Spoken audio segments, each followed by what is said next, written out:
Yes people, good morning, good afternoon, good evening to all of you. कैसे हैं सब लोग? होप सो आप सब लोग बहुत बढ़िया रहेंगे। मैं बता दूं, मैं भी बहुत अच्छा हूं। तो जैसा कि लास्ट लेक्चर में हमने रिवाइज किया था कैपिटल गेन, अब अपन चालू करने वाले हैं आज इनकम फ्रॉम अदर सोर्सेज में कौन सी इनकम जाती है। जो income salary, head, house property, business, capital gain में नहीं आती, वो इनकम आपकी इनकम फ्रॉम अदर सोर्सेज में टैक्सेबल हो जाती है। अब इनकम फ्रॉम अदर सोर्सेज की चार्जिंग सेक्शन होती है सेक्शन 56, और 56 सब सेक्शन 2 ये बोलती है कि भैया ये वाली इनकम है जो नॉर्मली यहां पे टैक्सेबल हो जाएगी। कौन कौन सी इनकम यहां अदर सोर्सेज में टैक्सेबल होती है? सबसे पहले अगर आपको कोई भी डिविडेंड मिलता है तो डिविडेंड का इनकम आईएफओएस में टैक्सेबल होता है। उसके बाद तुम्हारा जो विनिंग का इनकम है from lottery, crossword, card game, puzzles, game show as well as the horse races, वो विनिंग का इनकम तुम्हारे इनकम फ्रॉम अदर सोर्सेज में जाएगा। उसके बाद ये वाला पॉइंट है वो आपको पीजीबीपी के साथ में समझेगा। यहां पे next part, interest on the security and security held as a investment. अगर कोई सिक्योरिटी एज अ इन्वेस्टमेंट है और उस पे कोई इंटरेस्ट मिलता है, that is taxable under the income from other sources. But वो सिक्योरिटी अगर स्टॉक इन ट्रेड है तो जो भी इंटरेस्ट मिलेगा that is taxable under the head PGBP. उसके बाद अगर आपने कोई भी प्लांटेड मशीनरी, फर्नीचर है, वो आपने किसी को भाड़े पे दिया और उसका जो रेंट मिलता है वो आईएफओएस में जाएगा, अगर वो पीजीबीपी में टैक्सेबल नहीं हो रहा है। इसका मतलब ये हुआ कि अगर आपका रेंट पे देने का बिजनेस है तो वो पीजीबीपी में टैक्सेबल हो जाएगा, अदरवाइज वो इनकम फ्रॉम अदर सोर्सेज में टैक्सेबल होगा। कीमैन इंश्योरेंस पॉलिसी से अगर आपको कोई भी पैसा मिलता है और वो अगर पीजीबीपी या सैलरी में टैक्सेबल नहीं होता तो उस पर्टिकुलर केस में ये अदर सोर्सेज में टैक्सेबल हो जाता है। उसके बाद अगर आपकी प्रॉपर्टी कंपलसरी एक्वायर्ड होती है और कंपलसरी एक्वायर्ड होने के बाद जो कंपनसेशन मिलता है वो तो कैपिटल गेन में जाता है, बट अगर लेट कंपनसेशन मिला और उस पर कोई भी इंटरेस्ट मिलता है तो that interest is taxable under income from other sources. उसके साथ साथ में जो गिफ्ट मिलता है वो गिफ्ट तुम्हारे लिए आईएफओएस में टैक्सेबल होता है। उसके बाद मैंने यहां अदर टैक्सेबल इनकम और दे रखी है कि आईएफओएस में कौन कौन सी इनकम आएगी। तो जैसे आपको कोई भी फैमिली पेंशन का पैसा मिलता है, जैसे फॉर एन एग्जांपल किसी एम्प्लॉय की डेथ हो जाती है और उसके घर वालों को पेंशन मिलती है, that is called family pension, that is taxable under income from other sources. Bank deposit पे इंटरेस्ट मिलता है, लोन पे इंटरेस्ट मिलता है, इनकम टैक्स रिफंड का जो इंटरेस्ट होता है, या फिर subletting of house property. House property आप सबलेट करते हो। देखो, अगर आप हाउस प्रॉपर्टी के ओनर हो और आपने हाउस प्रॉपर्टी किसी को लेट आउट कर दिया और उसका जो रेंट आता है वो तो हाउस प्रॉपर्टी में जाता है, but suppose you are not a owner, you are just subletting the house property, तो whatever rent you receive that is taxable under income from other sources. Royalty का income है वो यहां taxable होता है। एग्रीकल्चर का income, agriculture income India में अगर इंडियन एग्रीकल्चर लैंड है तो वो पूरा एग्जेम्प्ट हो जाता है, लेकिन अगर एग्रीकल्चर लैंड इंडिया के बाहर है और वहां से एग्रीकल्चर इनकम होता है that is taxable under income from other sources. Director sitting fees, अगर वो सैलरी हेड में नहीं जाता, डायरेक्टर एम्प्लॉय नहीं है, तो उस पर्टिकुलर केस में जो डायरेक्टर बोर्ड मीटिंग वगैरह अटेंड करते हैं उसके लिए जो फीस मिलता है that is taxable under income from other sources. और उसके बाद एमपी, एमएलए, एमएलसी को जो भी सैलरी मिलती है that is taxable under income from other sources, because they are not a employ, they are the representative of people, so it has to be taxable under income from other sources. उसके बाद यहां पे सबसे जो main part आता है इस particular topic में that is the taxation of gift. Gift अगर आपको मिलता है तो गिफ्ट का पैसा आईएफओएस में टैक्सेबल होता है। कैसे होता है, क्या होता है? उसमें एक दो चीजें हैं जो आपको ध्यान रखनी है। अगर कोई भी एम्प्लॉय को एम्प्लॉयर से गिफ्ट मिलता है due to the employ employer relationship, तो वो गिफ्ट आपके लिए हमेशा ध्यान रखना, it is always taxable under the head salary. Even it is received on the occasion of the marriage, अगर भले वो मैरिज पे मिला है then also it is taxable under the head salary. अगर एम्प्लॉय को एम्प्लॉयर से मिला है due to the employ employer relationship और एम्प्लॉयर क्या करेगा, उसका खर्चा क्लेम करेगा, तो एम्प्लॉय के हाथ में वो गिफ्ट है वो टैक्सेबल हो जाएगा अंडर द हेड सैलरी। दूसरी चीज ध्यान रखना कि अगर मान लो आपको कोई भी गिफ्ट है, बेनिफिट है, परक्यूजिट है due to business and profession मिला है, that is always taxable under the head PGBP due to section 28 की वजह से that is taxable under the head PGBP, वो बिजनेस एंड प्रोफेशन में टैक्सेबल हो जाता है। तो डेटर से कोई गिफ्ट मिला, क्रेडिटर से कोई गिफ्ट मिला, या फिर आपके वेंडर से वगैरह कोई भी गिफ्ट मिलता है, it is always taxable under the head PGBP. या चार्टर्ड अकाउंटेंट को क्लाइंट से गिफ्ट मिलता है, it is always taxable under the head PGBP. अब अगर कोई गिफ्ट वो दो ऊपर वाले हेड में नहीं जाता तो वो आईएफओएस में जा सकता है, बट आईएफओएस में कैसे जाएगा, क्या जाएगा, वो आप समझने की कोशिश करना। यहां पे एक सेक्शन होती है 56 टू 10 करके, और वेरी इंटरेस्टिंग सेक्शन, एग्जाम में एमसीक्यू एटलीस्ट आने का चांस इससे रहता है। तो सबसे पहले कि अगर आपको कोई भी गिफ्ट मिलता है ऑन और आफ्टर 1 अप्रैल 2017, ऑन और आफ्टर 1 अप्रैल 2017, तो वहां पे 56 टू 10 लगेगा। उससे पहले क्यों नहीं लगता था सर? उससे पहले एक सेक्शन हुआ करती थी 56 टू 7, और 56 to 7 was applicable only to the individual HUF, but 56 to 10 is applicable to all assessee, means किसी भी पर्सन को, individual HUF, company, partnership firm, AOP BOI, किसी को भी अगर ऑन और आफ्टर 1 अप्रैल 2017 अगर कोई भी गिफ्ट वगैरह मिलता है तो यहां पे क्या होगा, कैसे होगा, वो अपन समझते हैं। तो सबसे पहले अगर आप मिस्टर आईटी हटला आईटीसी में आते हो अगर आप मिस्टर आईडी हटला आईटीसी में आते हो तो उस पर्टिकुलर केस में सेक्शन 56(2)(10) है, दैट इज नॉट एप्लीकेबल, वो एप्लीकेबल नहीं होगी और जो भी आपको मिलेगा दैट इज टोटली एग्जेम्प्टेड और I can say that it is not taxable under income from other sources. But question is that कि सर मिस्टर आईडी हटला आईटीसी का मतलब क्या होता है? तो मिस्टर आईडी हटला ITC M for marriage on the occasion of marriage मिलता है, आर फॉर अगर आपको रिलेटिव से मिलता है, आई फॉर अगर आपको इनहेरिटेंस में मिलता है, D for in contemplation of death मिलता है। इन कंटेम्पलेशन ऑफ डेथ मिलता है मींस डेथ के अगर कोई पर्सन डेथ बेड पे है और अगर उसने क्या किया कि किसी को गिफ्ट कर दिया, that is called in contemplation of death. उसके बाद एच का मतलब अगर आपको किसी हॉस्पिटल से मिलता है, यू का मतलब आपको किसी यूनिवर्सिटी से मिलता है, टी का मतलब आपको किसी ट्रस्ट से मिलता है या ट्रस्ट को मिलता है करके, ठीक है। और यहां पे एल ए का मतलब होता है आपको किसी लोकल अथॉरिटी से मिलता है, तो 56(2)(10) नहीं लगेगा। आईटीसी क्या होता है अभी थोड़ी देर में अपन चेक कर लेंगे। तो देखो मैंने क्या बोला, अगर आपको कोई भी असेट है वो गिफ्ट में मिलती है और अगर आप मिस्टर आईडी हटला आईटीसी में आते हो, एम मतलब marriage, R means relative, I means inheritance, यहां पे D means in contemplation of death, H means from hospital, U means from university, T means by और फ्रॉम ट्रस्ट, चैरिटेबल और religious trust, and यहां पे LA का मतलब होता है लोकल अथॉरिटी और ITC we will discuss later. अगर आप इसमें आते हैं तो 56(2)(10) नहीं लगेगा, बट अदरवाइज आपको 56(2)(10) लग जाएगा। लेकिन अदरवाइज में अगर आप मिस्टर आईडी हटला आईटीसी में नहीं आते तो वहां पे 56(2)(10) लगेगा। कैसे लगेगा? सबसे पहले अगर मान लो आपको मनी गिफ्ट में मिलता है, मनी का मतलब होता है मनी गिफ्ट में मिलता है, मनी का मतलब कैश, बैंक, चेक, वो आपको गिफ्ट में मिलता है। और अगर आपको एग्रीगेट मनी पूरे साल का मिला के 50,000 रुपीज से ज्यादा है, then it is fully taxable.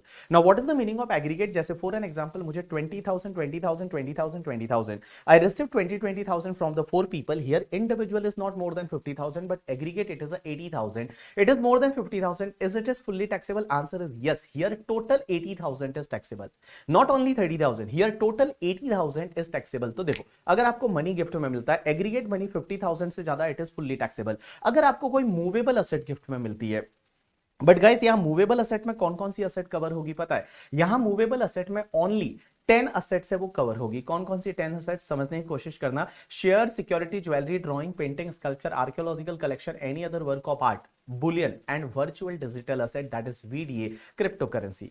Only ये 10 असेट है वो कवर होगी। कौन कौन सी? वापस बोल रहा हूं, share, security, jewellery, drawing, painting, sculpture, archaeological collection, any other work of art, bullion and virtual digital asset, ये असेट कवर होती है। और अगर मान लो ये असेट आपको फ्री ऑफ कॉस्ट मिल जाती है, विदाउट कंसिडरेशन मिलती है और aggregate fair market value is more than 50,000, then it is fully taxable. अगर ये आपको फ्री ऑफ कॉस्ट मिल जाती है और aggregate fair market value is more than 50,000, then it is fully taxable. जैसे मान लो मुझे 30,000 का किसी से शेयर मिला, 30,000 का मुझे ज्वेलरी मिला, 30,000 का मुझे क्रिप्टो करेंसी मिला, total it is 90,000, it is fully taxable in my hand. But अगर मान लो आपको फ्री ऑफ कॉस्ट नहीं मिलता, आप क्या करते हो, कहीं से परचेस कर रहे हो बट आप लो कंसिडरेशन पे परचेस कर रहे हो, आप ये 10 असेट क्या कर रहे हो, लो कंसिडरेशन पे एक्वायर करते हो, तो लॉ मेकर्स बोलते हैं कि अगर आप एक्वायर कर रहे हो तो उसका fair market value, aggregate fair market value minus aggregate consideration है, अगर उसका डिफरेंस 50,000 से ज्यादा है तो आपके हाथ में डिफरेंस टैक्सेबल हो जाएगा under income from other sources. तीसरा, अगर आपको कोई इमूवेबल प्रॉपर्टी मिलती है, और इमूवेबल प्रॉपर्टी का मतलब होता है लैंड, बिल्डिंग और लैंड एंड बिल्डिंग, वो आपको अगर फ्री ऑफ कॉस्ट मिलता है और वहां पे पर property stamp duty value is more than 50,000, then it is fully taxable. या फिर इमूवेबल प्रॉपर्टी अगर आप लो कंसिडरेशन पे एक्वायर करते हो, आप इमूवेबल प्रॉपर्टी लो कंसिडरेशन पे एक्वायर करते हो, तो पर property stamp duty value minus consideration का difference is more than 50,000 and SDV is more than 110% of consideration, तो उस पर्टिकुलर केस में आपके हाथ में डिफरेंस है वो आईएफओएस में टैक्सेबल हो जाएगा। तो देखिए मैंने क्या बताया, ये जो चार्ट है इसको मैं एक बार वापस आपको रिवाइज करा रहा हूं, समझने की कोशिश करना। देखो सबसे पहले ऑन और आफ्टर 1 अप्रैल 2017 56(2)(10) लगेगा अगर कोई भी पर्सन है, एनी पर्सन रिसीव्ड। और देखो क्या मिलता है, सबसे पहले अगर आप मिस्टर आईडी हटला आईटीसी में आते हो तो ये सेक्शन लगेगी ही नहीं, बट अगर आप मिस्टर आईडी हटला आईटीसी में नहीं आते हो अदरवाइज में, तो क्या, देखो 3 part. First part is a money, अगर आपको मनी मिला and aggregate money is more than 50,000, it is fully taxable. दूसरा, अगर आपको मूवेबल असेट मिलती है, but movable asset covered only 10 asset, कौन कौन सी? Share, security, jewellery, drawing, painting, sculpture, archaeological collection, any other work of art, bullion and virtual digital asset, ये सिर्फ 10 असेट मिलती है। अगर आपको फ्री में मिला aggregate fair market value more than 50,000, it is fully taxable. अगर आपको लो कंसिडरेशन पे मिलता है तो aggregate fair market value minus consideration का difference is more than 50,000, difference is taxable.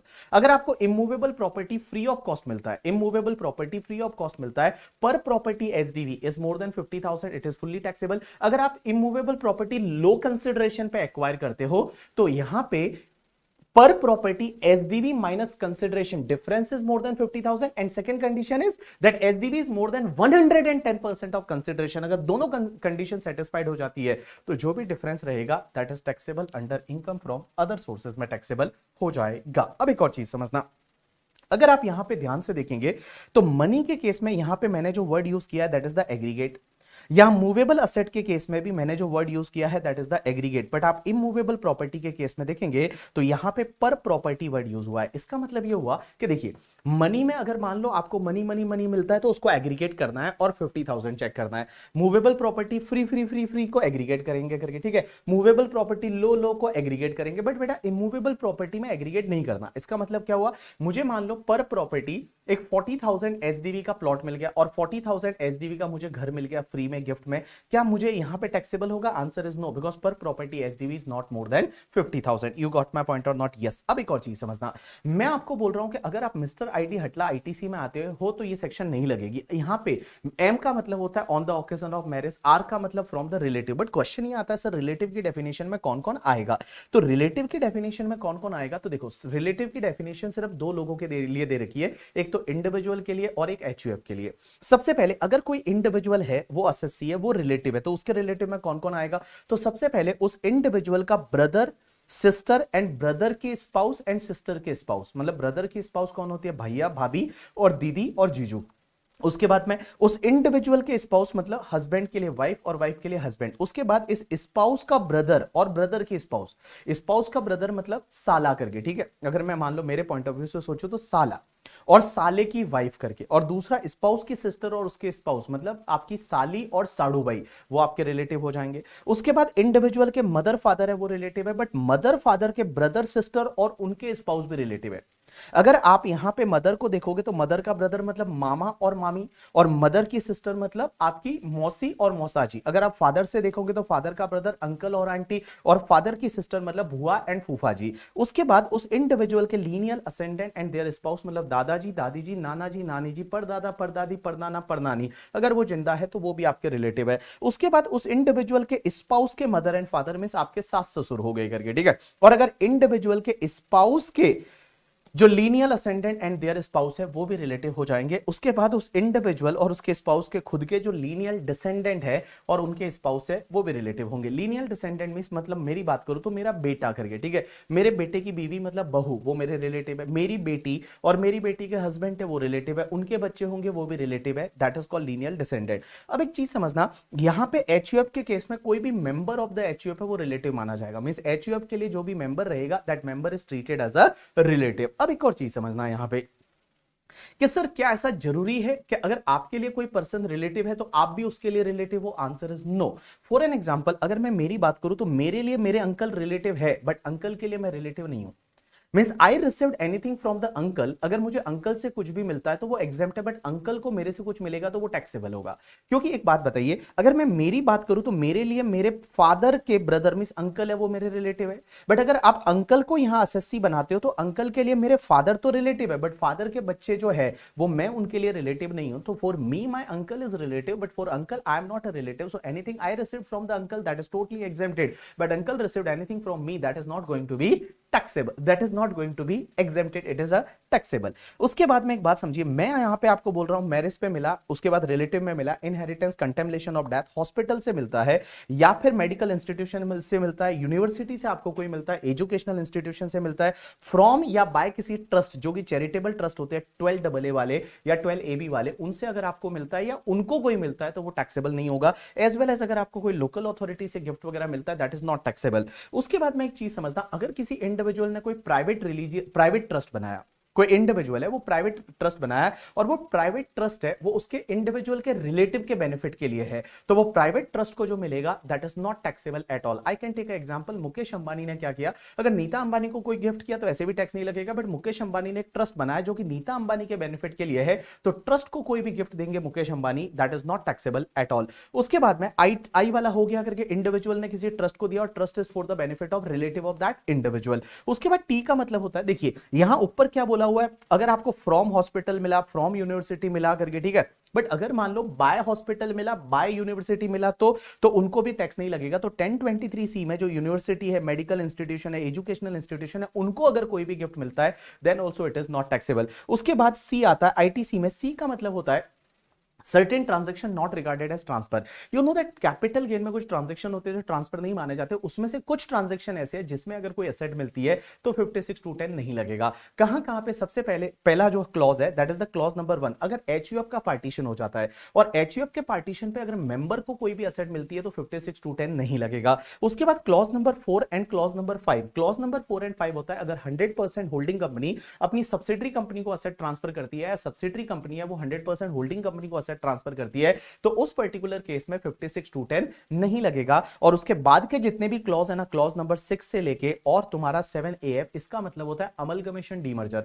तो अमलगमेशन डीमर्जर में जैसे पुरानी कंपनी के असेट नई कंपनी को ट्रांसफर होते हैं या पुराने शेयर होल्डर को नई कंपनी का शेयर मिलता है, तो उस पर्टिकुलर केस में आपको 56(2)(10) नहीं लगेगा। अब एक और चीज समझना, 56(2)(10) कुछ और केसेस ऐसे हैं जो सीबीडीटी का नोटिफिकेशन है कि वहां पे 56(2)(10) में आपको टैक्स नहीं लगेगा। कौन कौन सा? सबसे पहला कि अगर आप दिल्ली के रेजिडेंट है, और दिल्ली के रेजिडेंट कहां पे है पता है? दिल्ली में जो अनऑथोराइज्ड कॉलोनी है, अनऑथोराइज्ड कॉलोनी, आपको याद रहेगा तो क्या हुआ था कि लास्ट टाइम जब इलेक्शन हुआ था तो इलेक्शन के टाइम पे मोदी जी ने एज वेल एज केजरीवाल के बीच में एक जंग थी, बोला कौन कौन अनऑथोराइज्ड कॉलोनी को हम ऑथोराइज कर देंगे। अनऑथोराइज्ड कॉलोनी का मतलब होता है ऐसी कॉलोनी जिसका कोई भी प्लान अप्रूव करा के उसको नहीं बनाया, बिल्डर ने ऐसी कॉलोनी बना दी जिसका कोई भी प्लान अप्रूव नहीं कराया, that is called unauthorised colony. लेकिन वहां पे लोग 20-20 साल से रह रहे हैं, तो वहां पे जो फ्लैट है वो तो इलीगल फ्लैट है, लेकिन उन्होंने बोला कि हम इसको लीगलाइज कर देंगे, हम इसको ऑथोराइज कर देंगे। तो फ्लैट को जब ऑथोराइज करेंगे तो वो एक सर्टिफिकेट अलॉट करेंगे कि भैया ये तुम्हारा अब ऑथोराइज्ड फ्लैट हो गया। तो जैसे ही अब आपका, पहले तो वो फ्लैट का कोई नामो निशान नहीं था, मतलब वो ऑथोराइज था ही नहीं, अब वो ऑथोराइज हो गया, तो आपको जो ऑथोराइज फ्लैट मिला, क्वेश्चन ये आता है क्या यहां पे 56(2)(10) लगेगा? आंसर इज नो, यहां पे 56(2)(10) है वो आपको नहीं लगेगा। अब एक और चीज समझना, पॉइंट नंबर 2 ये बोलता है कि अगर कोई कंपनी ऐसी है जिसपे सेक्शन 241 242 लग जाती है कंपनीज एक्ट की, इसमें क्या होता है कि कंपनी का मैनेजमेंट है वो करप्ट हो जाता है और उसका जो मैनेजमेंट है वो फिर क्या करती है, गवर्नमेंट अपने हाथ में ले लेती है और फिर वो एनसीएलटी को ट्रांसफर करती है और सेंट्रल गवर्नमेंट क्या करती है, नए डायरेक्टर अपॉइंट करती है और एनसीएलटी फिर क्या करती है, वहां पे एक रिजोल्यूशन प्लान लाती है और रिजोल्यूशन प्लान लाके और उस पर्टिकुलर कंपनी को क्या करते हैं, रिवाइव करने की कोशिश करते हैं। तो जब रिवाइव करते हैं और उस पर्टिकुलर कंपनी के या फिर उसकी सब्सिडरी कंपनी के या सब्सिडरी के सब्सिडरी कंपनी के आपको अगर कोई शेयर मिल जाते हैं, अनकोटेड शेयर मिल जाते हैं आपको, तो वहां पे आपको 56(2)(10) नहीं लगेगा, भले वो एफएमवी से कम पे आपको मिले करके, ठीक है। जैसे रुचि सोया के केस में हुआ था, रुचि सोया के शेयर है वो पतंजलि को मिले, बहुत ही कम रेट में मिले, तो वहां पे 56(2)(10) नहीं लगेगा। एक और चीज समझना, आपको पता है 2020 में यस बैंक का लफड़ा हो गया था और यस बैंक जो है वो यस बैंक में बड़े फ्रॉड वगैरह पकड़े गए थे। राणा कपूर है वो, Rana Kapoor I don't know कहां जेल में है आई थिंक। तो उसमें यस बैंक है, उसने उसको रिवाइवल के लिए हमारी गवर्नमेंट ने क्या किया था, एक प्लान बनाया था, that is yes bank limited reconstruction scheme 2020। अब एक चीज समझना, इस रिवाइवल प्लान में क्या किया था कि जो भी पर्सन है वो अगर यस बैंक के शेयर खरीदना चाहता है तो आपको पता है 12 रुपीज में शेयर इशू किया था। दैट टाइम मार्केट में जो शेयर ट्रेड कर रहा था वो अप्रोक्स 24 रुपीज पे कर रहा था और लोगों को सिर्फ 12 रुपए में शेयर दिया गया। जैसे जो अपनी एसबीआई है या आईसीआईसीआई बैंक है, एचडीएफसी बैंक है, इन्होंने इन्वेस्ट किया था और इन्होंने 12 रुपीज पे इन्वेस्ट किया था, तो ये तो मार्केट वैल्यू से कम पे इन्वेस्ट हुआ है। तो क्या यहां पे 56(2)(10) लग जाएगा? आंसर इज नो, यहां पे 56(2)(10) नहीं लगेगा। एक और चीज समझना, अगर कोई भी पब्लिक सेक्टर कंपनी है और पब्लिक सेक्टर कंपनी के शेयर किसी को मिलते हैं सेंट्रल गवर्नमेंट से या स्टेट गवर्नमेंट से under the strategic disinvestment plan, तो वहां पे 56(2)(10) नहीं लगेगा। जैसे फॉर एन एग्जांपल आपको एयर इंडिया है वो टाटा को बेच दिया गया। अब टाटा ने एयर इंडिया के शेयर खरीदे, अब एयर इंडिया के शेयर है वो पब्लिक सेक्टर कंपनी थी एयर इंडिया, और एयर इंडिया के शेयर उन्होंने मान लो कम रेट पे खरीदे, एफएमवी से कम रेट पे खरीदे, तो क्या वहां 56(2)(10) लग जाएगा? आंसर इज नो, वहां पे 56(2)(10) नहीं लगेगा। उसके बाद एक और अमेंडमेंट आया, ये अमेंडमेंट क्या बोलता है, इसी साल आया ये अमेंडमेंट, और ये अमेंडमेंट है रेट्रोस्पेक्टिवली। ये जो अमेंडमेंट असेसमेंट ईयर 2021 से है and this amendment is retrospectively. ये अमेंडमेंट क्या बोलता है, देखो कि अगर मान लो किसी पर्सन को कोविड हुआ था और कोविड के ट्रीटमेंट के लिए, जैसे किसी पर्सन को कोविड हुआ था या उसके किसी फैमिली मेंबर को कोविड हुआ था, यहां फैमिली का मतलब होता है स्पाउस, चिल्ड्रन या डिपेंडेंट रिलेटिव। डिपेंडेंट रिलेटिव में कौन कौन आएगा, मदर फादर ब्रदर सिस्टर। तो असेसी जो है उसका फैमिली में कौन कौन आएगा, स्पाउस आएगा, उसके बाद चिल्ड्रन आएंगे, mother father brother sister. Mother father brother sister तभी आएंगे जब वो आपके लिए डिपेंडेंट है आप पे। अगर मान लो उनको कोविड हुआ और आपको क्या हुआ, कोविड के ट्रीटमेंट के लिए आपको पता है लोगों ने डोनेशंस वगैरह किए थे, तो कोविड के ट्रीटमेंट के लिए अगर मान लो किसी से कोई पैसा मिलता है, तो कितना भी पैसा मिला, वो पैसा अगर आपने कोविड ट्रीटमेंट पे इंकर कर दिया तो वो पूरा एग्जेम्प्ट है, आपके हाथ में टैक्सेबल नहीं होगा। जैसे फॉर एन एग्जांपल एक बंदा है मिस्टर राज, राज के घर में किसी को कोविड हुआ और उसके पास पैसे नहीं थे, उसने लोगों से हेल्प मांगी, लोगों ने उसको हेल्प की, तो उसको जो पैसा मिला इट इज अ गिफ्ट। तो क्या इस पे टैक्स लग जाएगा 56(2)(10) में? आंसर इज नो, वहां पे 56(2)(10) में टैक्स नहीं लगेगा। बट भैया आपका कंडीशन ये है कि वो खर्चा उसने ट्रीटमेंट, कोविड से रिलेटेड बीमारी जो है, इलनेस पे उसने खर्चा किया है। दूसरा पॉइंट ये बोलता है कि अगर किसी पर्सन की कोविड से डेथ हो जाती है, और डेथ कब होनी चाहिए, कि जैसे ही कोविड हुआ, उसको कोविड पॉजिटिव हुआ, उसके बाद में with in the 6 month Covid से रिलेटेड किसी भी इलनेस से अगर उसकी डेथ हो जाती है, और डेथ के टाइम पे क्या हुआ कि आपको पता रहेगा लोगों ने डेथ के टाइम पे उसके फैमिली मेंबर को हेल्प की। तो अगर मान लो किसी भी पर्सन की कोविड से डेथ हो जाती है, जब कोविड का जो क्लिनिकल ट्रायल उसका हुआ और वो पॉजिटिव पाया गया, उससे 6 मंथ के अंदर अंदर डेथ होनी चाहिए, और डेथ के बाद उसके घर वालों को लोगों ने हेल्प की। तो क्वेश्चन ये आता है फैमिली मेंबर को जो भी पैसा मिला, क्या वहां 56(2)(10) लगेगा? यहां लॉ मेकर्स बोलते हैं कि अगर फैमिली मेंबर को पैसा उस पर्सन की जिसकी डेथ हुई है उसके एम्प्लॉयर से मिला, कितना भी अमाउंट एम्प्लॉयर से मिला, कितना भी amount, even 1 crore 2 crore rupees, then it is not taxable at all in hands of the family member.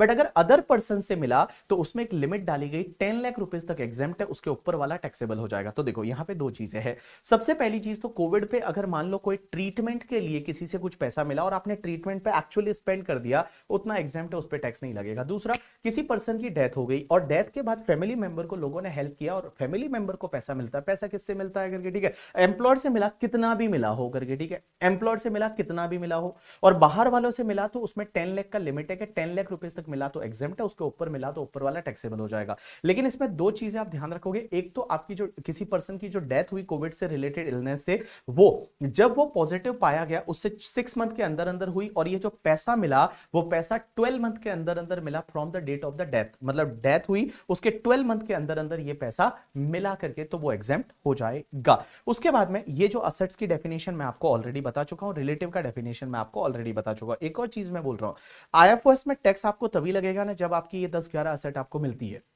Means इसके अलावा अगर आपको कार वगैरह मिलता है, फर्नीचर मिलता है, आईफोन 14 मिलता है, इसमें कोई भी 56(2)(10) में टैक्स नहीं लगेगा। कार वगैरह के केस में टैक्स नहीं लगेगा। क्यों नहीं लगेगा वो मैं आपको रेगुलर फास्ट ट्रैक बैच में ऑलरेडी लॉजिक्स के साथ बता चुका हूं करके। अब एक और चीज समझना सर, आईएफओएस में क्या होता है कि अगर मान लो आपको आईएफओएस में कोई भी इमूवेबल प्रॉपर्टी मिलती है लो कंसिडरेशन पे, तो डिफरेंस टैक्सेबल होता है अगर पर प्रॉपर्टी एसडीवी माइनस कंसिडरेशन का डिफरेंस 50,000 से ज्यादा है, and SDV is more than 110% of consideration, तो डिफरेंस टैक्सेबल होता है। क्या यहां पे अगर अपन एसडीवी से सेटिस्फाइड नहीं है तो क्या हमारा केस वैल्यूएशन ऑफिसर को ट्रांसफर हो सकता है? आंसर इज यस, हो सकता है। जैसा आपने 50C में पढ़ा था कैपिटल गेन में, वैसा का वैसे आप वैल्यूएशन ऑफिसर को केस ट्रांसफर करा सकते हो, असेसिंग ऑफिसर कर सकता है। वैल्यूएशन ऑफिसर ने वैल्यू बढ़ा दी तो उसको इग्नोर कर दो, वैल्यूएशन ऑफिसर ने वैल्यू कम कर दी तो वो वैल्यू जो है वो आप यहां पे कंसीडर कर लो। उसके बाद में एक और चीज समझना, यहां आईएफओएस में टैक्स तभी लगेगा जब आपको कोई असेट मिल रही है ना, वो आपके लिए कैपिटल असेट है। अगर कोई असेट आपको मिल रही है वो आपके लिए स्टॉक इन ट्रेड है तो 56(2)(10) नहीं लगेगा। मींस 56(2)(10) आपको तभी लगेगा जब जो असेट मिल रही है वो आपके लिए कैपिटल असेट है। अगर वो स्टॉक इन ट्रेड है तो 56(2)(10) नहीं लगेगा। अब एक और चीज समझना, अगर कोई भी असेट आपको गिफ्ट में मिली या आपने लो कंसिडरेशन पे एक्वायर कर ली और आपने अगर आईएफओएस में टैक्स भर दिया अंडर 56(2)(10) ऑन द एसडीवी या फिर एफएमवी, तो एफएमवी एसडीवी पे आपने अगर इनकम फ्रॉम अदर सोर्सेज में टैक्स भरा है, तो जो एफएमवी एसडीवी पे आपने टैक्स भरा है ना, वो एफएमवी एसडीवी आपके उस असेट की कॉस्ट ऑफ एक्विजिशन बन जाएगा, उस असेट की कॉस्ट ऑफ एक्विजिशन बन जाएगा। जैसे फॉर एन एग्जांपल, मेरे मान लो मेरी वाइफ ने मुझे कोई प्रॉपर्टी गिफ्ट की, तो मेरे हाथ में कोई भी टैक्स नहीं लगेगा, और मैं उस प्रॉपर्टी को इन फ्यूचर में बेचता हूं तो कॉस्ट क्या लूंगा? Cost to previous owner, period of holding previous owner से, इंडेक्सेशन प्रीवियस ओनर से। बट मान लो आपने मुझे कोई प्रॉपर्टी गिफ्ट की, तो आप तो मेरे रिलेटिव तो नहीं हो, वो मिस्टर आईडी हटला आईटीसी में तो नहीं आते। तो उस पर्टिकुलर केस में मैं क्या करूंगा, उसकी एसडीवी पे आईएफओएस में टैक्स भरूंगा, और उस एसडीवी पे मैंने आईएफओएस में टैक्स भर दिया तो इन फ्यूचर में जब भी मैं उस एसेट को बेचूंगा तो भैया कॉस्ट क्या लेंगे, वो एसडीवी जिसपे मैंने आईएफओएस में टैक्स भरा है। और फिर पीरियड ऑफ होल्डिंग भी डेट ऑफ गिफ्ट से ही लेंगे, और अगर इंडेक्सेशन होता है तो वो भी आपका डेट ऑफ गिफ्ट से ही रहेगा, फिर यहां पे प्रीवियस ओनर का कोई लेना देना नहीं है। या फिर मान लो फॉर एन एग्जांपल एक असेट है जो मैंने 50 लाख में खरीदा और उसका स्टैंप ड्यूटी वैल्यू 80 लाख है, तो उस पर्टिकुलर केस में क्या होगा, 50 लाख तो मैंने खरीदने का दिया और 80 लाख का एसडीवी है, यहां डिफरेंस 50,000 से ज्यादा है और एसडीवी जो है वो कंसिडरेशन के 110% से ज्यादा है, तो difference of 30,000 is taxable in hands of me. So BB sir के हाथ में यहां 30 लाख टैक्सेबल हो गया। तो एक बात बताइए, मेरी कॉस्ट ऑफ एक्विजिशन अब क्या बनेगी, 80 lakh, because 50 lakh I already paid and on 30 lakh I already paid the taxes under income from other sources. So यहां पे 80 लाख मेरी कॉस्ट ऑफ एक्विजिशन बन जाएगी। अब एक और चीज समझना, एक और सेक्शन आती है that is the 43CA। 43CA just a replica of section 50C। एक पता है अपन ने 50C सेक्शन पढ़ी थी कैपिटल गेन में, वहां पे क्या था कि अगर आप कोई कैपिटल असेट ट्रांसफर करते हो and SDV is more than 110% of consideration, तो SDV full value of consideration माना जाता है। बट वो सेक्शन कैपिटल गेन में सिर्फ कैपिटल असेट पे लगती थी, लेकिन what about the stock in trade, builder के लिए क्या होगा, तो बिल्डर के लिए एक नई सेक्शन डाल रखी है 43CA, और ये 43CA क्या बोलती है कि अगर कोई भी बिल्डर है और बिल्डर के लिए इमूवेबल प्रॉपर्टी क्या है, स्टॉक इन ट्रेड है, और अगर आप इमूवेबल प्रॉपर्टी ट्रांसफर करते हो और एसडीवी आपके कंसिडरेशन के 110% से ज्यादा है, तो SDV will be treated as full value of consideration for the purpose of computing the PGBP income. लेकिन अगर आप एसडीवी से सेटिस्फाइड नहीं हो तो क्या यहां पे भी आपका केस वैल्यूएशन ऑफिसर को जा सकता है, आंसर इज यस, जा सकता है। अब एक और चीज समझना बेटा, आपने पता है 50C में मैंने आपको यह बताया था कि एसडीवी कौन सी डेट की लेनी है। तो एसडीवी में मैंने आपको वहां बोला था एसडीवी नॉर्मली रजिस्ट्रेशन की डेट की लेनी है, बट रजिस्ट्रेशन की डेट और अग्रीमेंट की डेट अलग अलग है, तो आप अग्रीमेंट की डेट का एसडीवी ले सकते हैं अगर अग्रीमेंट की डेट या उससे पहले पहले आपको कुछ ना कुछ कंसिडरेशन मिल गया हो बाय अकाउंट पे चेक, अकाउंट पे डिमांड ड्राफ्ट और any mode of electronic clearing system. क्या ये पर्टिकुलर सिस्टम आपके यहां पे 43CA में भी लगेगा, आंसर इज यस। 43CA में भी ऐसा ही है कि नॉर्मली आपको रजिस्ट्रेशन की डेट की लेनी है, बट रजिस्ट्रेशन की डेट और अग्रीमेंट की डेट अलग अलग है, तो आप अग्रीमेंट की डेट की ले सकते हैं अगर अग्रीमेंट की डेट या उससे पहले पहले बिल्डर को कुछ ना कुछ कंसिडरेशन मिल गया हो बाय अकाउंट पे चेक, अकाउंट पे डिमांड ड्राफ्ट और any mode of electronic clearing system through bank account. अब एक और चीज समझना, अपन 56 के लिए एसडीवी कौन सी डेट की लेंगे, तो वहां पे भी ये ऑप्शन है कि 56 जो गिफ्ट वाली सेक्शन है, अगर आपको लो कंसिडरेशन पे एक्वायर करते हो तो वहां एसडीवी कौन सी डेट का लेना है, उसमें भी ऑप्शन है कि नॉर्मली क्या होता है आप रजिस्ट्रेशन की डेट की लीजिए, बट अगर डेट ऑफ रजिस्ट्रेशन और डेट ऑफ अग्रीमेंट अलग अलग है और अग्रीमेंट की डेट तक आपने कुछ ना कुछ पेमेंट कर दिया है, अग्रीमेंट की डेट तक आपने कुछ ना कुछ पेमेंट कर दिया है बाय अकाउंट पे चेक, अकाउंट पे डिमांड ड्राफ्ट और any mode of electronic clearing system through bank account, तो आप अग्रीमेंट की डेट की एसडीवी ले सकते हैं। तो इन सिंपल वर्ड बता दूं, 50C, 43CA एंड 56(2)(10) तीनों सेक्शन में आपके पास ऑप्शन है अग्रीमेंट की डेट की एसडीवी लेने का, बट अग्रीमेंट की डेट तक कुछ ना कुछ पेमेंट कर दिया है या रिसीव हो गया है बाय अकाउंट पे चेक, अकाउंट पे डिमांड ड्राफ्ट और any mode of electronic clearing system. Here electronic clearing system is debit card, credit card, NEFT, RTGS, IMPS, Bhim UPI, QR code, उससे अगर पेमेंट किया है तो।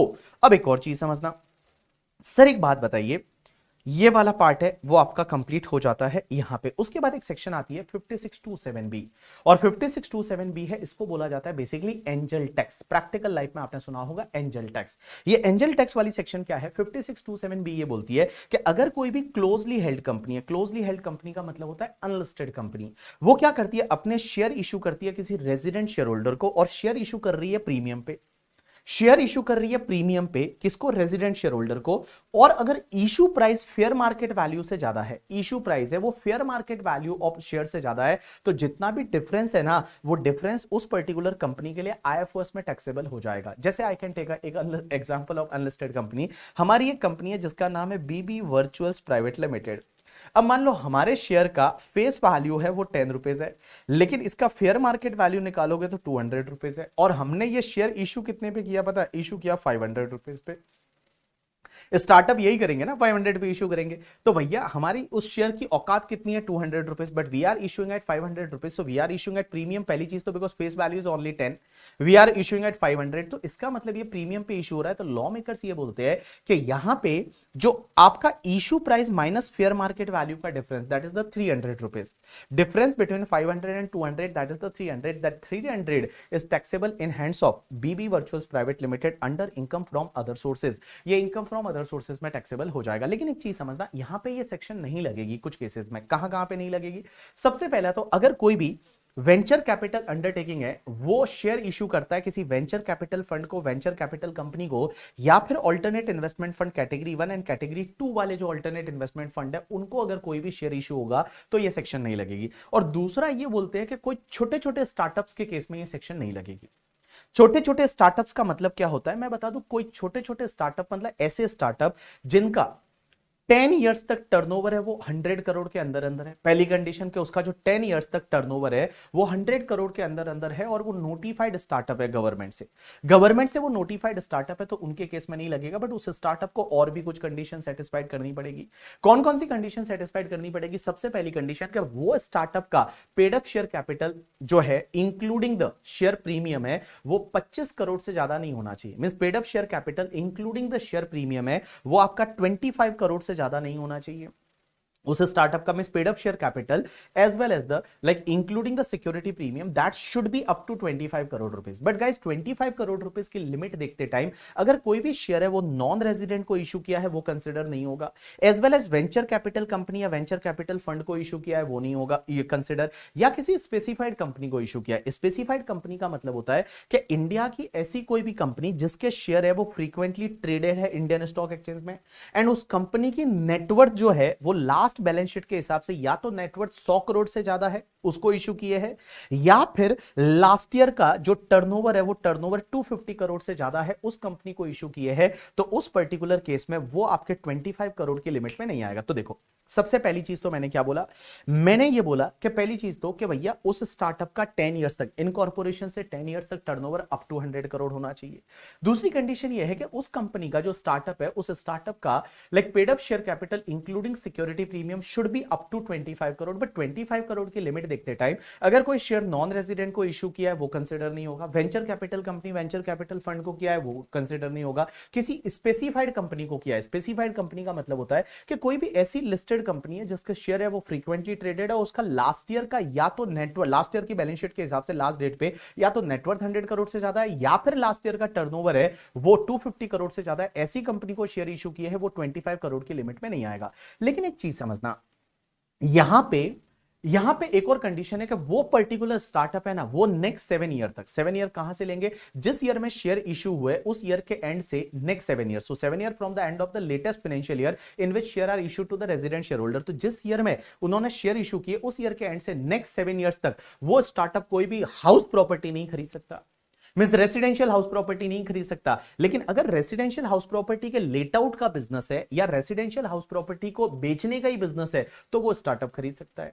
दूसरा वो रेसिडेंशियल के साथ में कमर्शियल कोई भी इमूवेबल प्रॉपर्टी नहीं खरीद सकता, वो स्टार्टअप कोई भी कमर्शियल इमूवेबल प्रॉपर्टी नहीं खरीद सकता फॉर द 7 इयर्स। लेकिन अगर मान लो कमर्शियल प्रॉपर्टी के लेट आउट का बिजनेस है या फिर as a stock in trade है तो खरीद सकता है, या फिर अपने बिजनेस में यूज करने के लिए कोई प्रॉपर्टी कमर्शियल खरीदनी है तो खरीद सकता है। उसके बाद में वो स्टार्टअप है वो किसी को लोन और एडवांसेस नहीं दे सकता, लेकिन अगर लोन और एडवांसेस देने का ही ऑर्डिनरी कोर्स ऑफ बिजनेस है तो वो लोन और एडवांसेस दे सकता है। किसी और एंटिटी में वो कभी भी as a capital investment capital contribution नहीं कर सकता, वो शेयर और सिक्योरिटी में स्टार्टअप इन्वेस्ट नहीं कर सकता, एज वेल एज कोई भी ऐसा मोटर व्हीकल एयरक्राफ्ट या यॉट नहीं खरीद सकता जिसकी वैल्यू 10 लाख से ज्यादा है। सो 10 लाख से ज्यादा वाला जो है वो मोटर व्हीकल वगैरह नहीं खरीद सकता, अप टू 10 लाख तक वो स्टार्टअप खरीद सकता है। लेकिन अगर मान लो उनका लेट आउट का बिजनेस है करके, ठीक है, या लीजिंग का बिजनेस है, हायरिंग का बिजनेस है करके, स्टॉक इन ट्रेड है, तो उस पर्टिकुलर केस में खरीद सकता है। वो स्टार्टअप कोई भी ज्वेलरी नहीं खरीद सकता, बट ज्वेलरी का अगर as held as stock in trade है तो ज्वेलरी खरीद सकता है। वो स्टार्टअप कोई भी drawing painting sculpture collection like या फिर कोई आर्ट लाइक क्या बोलते हैं उसको any other work of art है, बुलियन है, उसमें इन्वेस्ट नहीं कर सकता फॉर द 7 ईयर। तो सिंपल सी चीज मैं बताऊं, देखो 5627B क्या बोलती है कि अगर कोई भी अनलिस्टेड कंपनी है, पहली चीज तो ये अनलिस्टेड कंपनी पे लगता है क्लोजली हेल्ड कंपनी, वो रेजिडेंट शेयर होल्डर को शेयर इशू कर रहे हैं तो जो भी इशू प्राइस है minus fair market value difference है वो आईएफओएस में टैक्सेबल हो जाएगा। लेकिन एक चीज समझना, ये सेक्शन कहां नहीं लगेगी, एक तो छोटे छोटे स्टार्टअप पे नहीं लगेगी। छोटे छोटे स्टार्टअप का मतलब होता है कि इनकॉर्पोरेशन से लेके और नेक्स्ट 10 ईयर्स तक उनका टर्नओवर अप टू 100 करोड़ है। उसके साथ में और कुछ कंडीशन है, वो कंडीशन क्या है, उसका paid up share capital security premium को मिला के 25 करोड़ से ज्यादा नहीं होना चाहिए, but there are certain exception, वो नेक्स्ट 7 ईयर्स तक बेटा ये असेट नहीं खरीद सकते, रेसिडेंशियल हाउस नहीं खरीद सकते, कमर्शियल हाउस नहीं खरीद सकते, बट वो अगर स्टॉक इन ट्रेड है या लेट आउट का बिजनेस है तो खरीद सकते हैं। उसके बाद में लोन और एडवांसेस नहीं दे सकते, but ordinary course of business में दे रहे हैं तो चलेगा करके, ठीक है। किसी में कैपिटल कॉन्ट्रीब्यूशन नहीं कर सकते, किसी का शेयर एंड सिक्योरिटी नहीं खरीद सकते, मोटर व्हीकल 10 लाख से ज्यादा वाला नहीं खरीद सकते, बट अगर मान लो रेंटिंग का बिजनेस है, लीजिंग का बिजनेस है, प्लाइंग का बिजनेस है, स्टॉक इन ट्रेड है तो वो खरीद सकते हैं करके। ज्वेलरी नहीं खरीद सकते, बट ज्वेलरी का ही अगर स्टार्टअप है तो उस पर्टिकुलर केस में खरीद सकते हैं। एक और चीज समझना, अगर मान लो अगले 7 ईयर्स में ये सब नहीं कर सकते, बट अगर वायलेशन हो गया तो क्या होगा, तो जितना पहले टैक्स नहीं लगाता एंजल टैक्स, वो जिस ईयर में वायलेशन होगा उस ईयर में टैक्स लग जाएगा, इनकम फ्रॉम अदर सोर्सेज की इनकम बनेगी, और उसके साथ साथ में ये मिस रिपोर्टिंग ऑफ इनकम और माना जाएगा, और 200% ऑफ टैक्स का पेनल्टी लग जाएगा अंडर सेक्शन 270 ए करके। चलिए done, so this is the completion of this part. उसके बाद में एक पॉइंट आता है दैट इज द 56(2)(11) करके। ये बोलता है कि अगर मान लो आपका कोई भी एम्प्लॉयमेंट है, एम्प्लॉयमेंट का आपका टर्मिनेशन हो जाता है या मॉडिफिकेशन हो जाता है टर्म्स एंड कंडीशन में, और आपको कहीं से कोई कंपनसेशन मिल जाता है, और वो कंपनसेशन सैलरी हेड में टैक्सेबल नहीं होता। देखो अगर सैलरी में, जैसे मान लो आपने एक जॉब छोड़ी और दूसरी जगह जॉब ज्वाइन कर रहे हो, और आपको कोई कंपनसेशन न्यू एम्प्लॉयर से मिलता है या ओल्ड एम्प्लॉयर से मिलता है, that is taxable under the head salary because it is treated as profit in लिeu ऑफ सैलरी। बट अगर मान लो किसी आपको थर्ड पार्टी से मिलता है और उससे अगर कोई भी पैसा मिलता है, that is taxable under income from other sources. जैसे फॉर एन एग्जांपल आजकल मान लो बहुत ज्यादा ले ऑफ हो रहा है, अब आपने क्या किया, किसी कहीं से इंश्योरेंस करा दिया कि भैया मेरी जॉब नहीं जानी चाहिए, जॉब गई तो इंश्योरेंस कंपनी पैसा देगी, अब जॉब से आपका निकाला गया, इंश्योरेंस कंपनी ने कुछ पैसा दिया, that is taxable under income from other sources. उसके बाद एक और चीज समझना, सेक्शन 57 ये बोलती है कि इनकम फ्रॉम अदर सोर्सेज की इनकम निकालते टाइम कुछ खर्चों के डिडक्शन आपको मिलेंगे। सर कौन कौन से खर्चों के डिडक्शन आपको यहां पे मिलते हैं, तो सबसे पहली चीज तो मैं बताऊं, अगर आपका कोई डिविडेंड है या income from UTI mutual fund है, तो एक चीज समझना, उसके सामने कोई खर्चा अलाउ नहीं होता, सिर्फ एक खर्चा अलाउ होता है इंटरेस्ट का। आपको डिविडेंड मिला या income from UTI mutual fund मिला, उसके सामने एक ही खर्चा अलाउ होगा, दैट इज द इंटरेस्ट का, जो लोन लिया था इसमें इन्वेस्ट करने के लिए।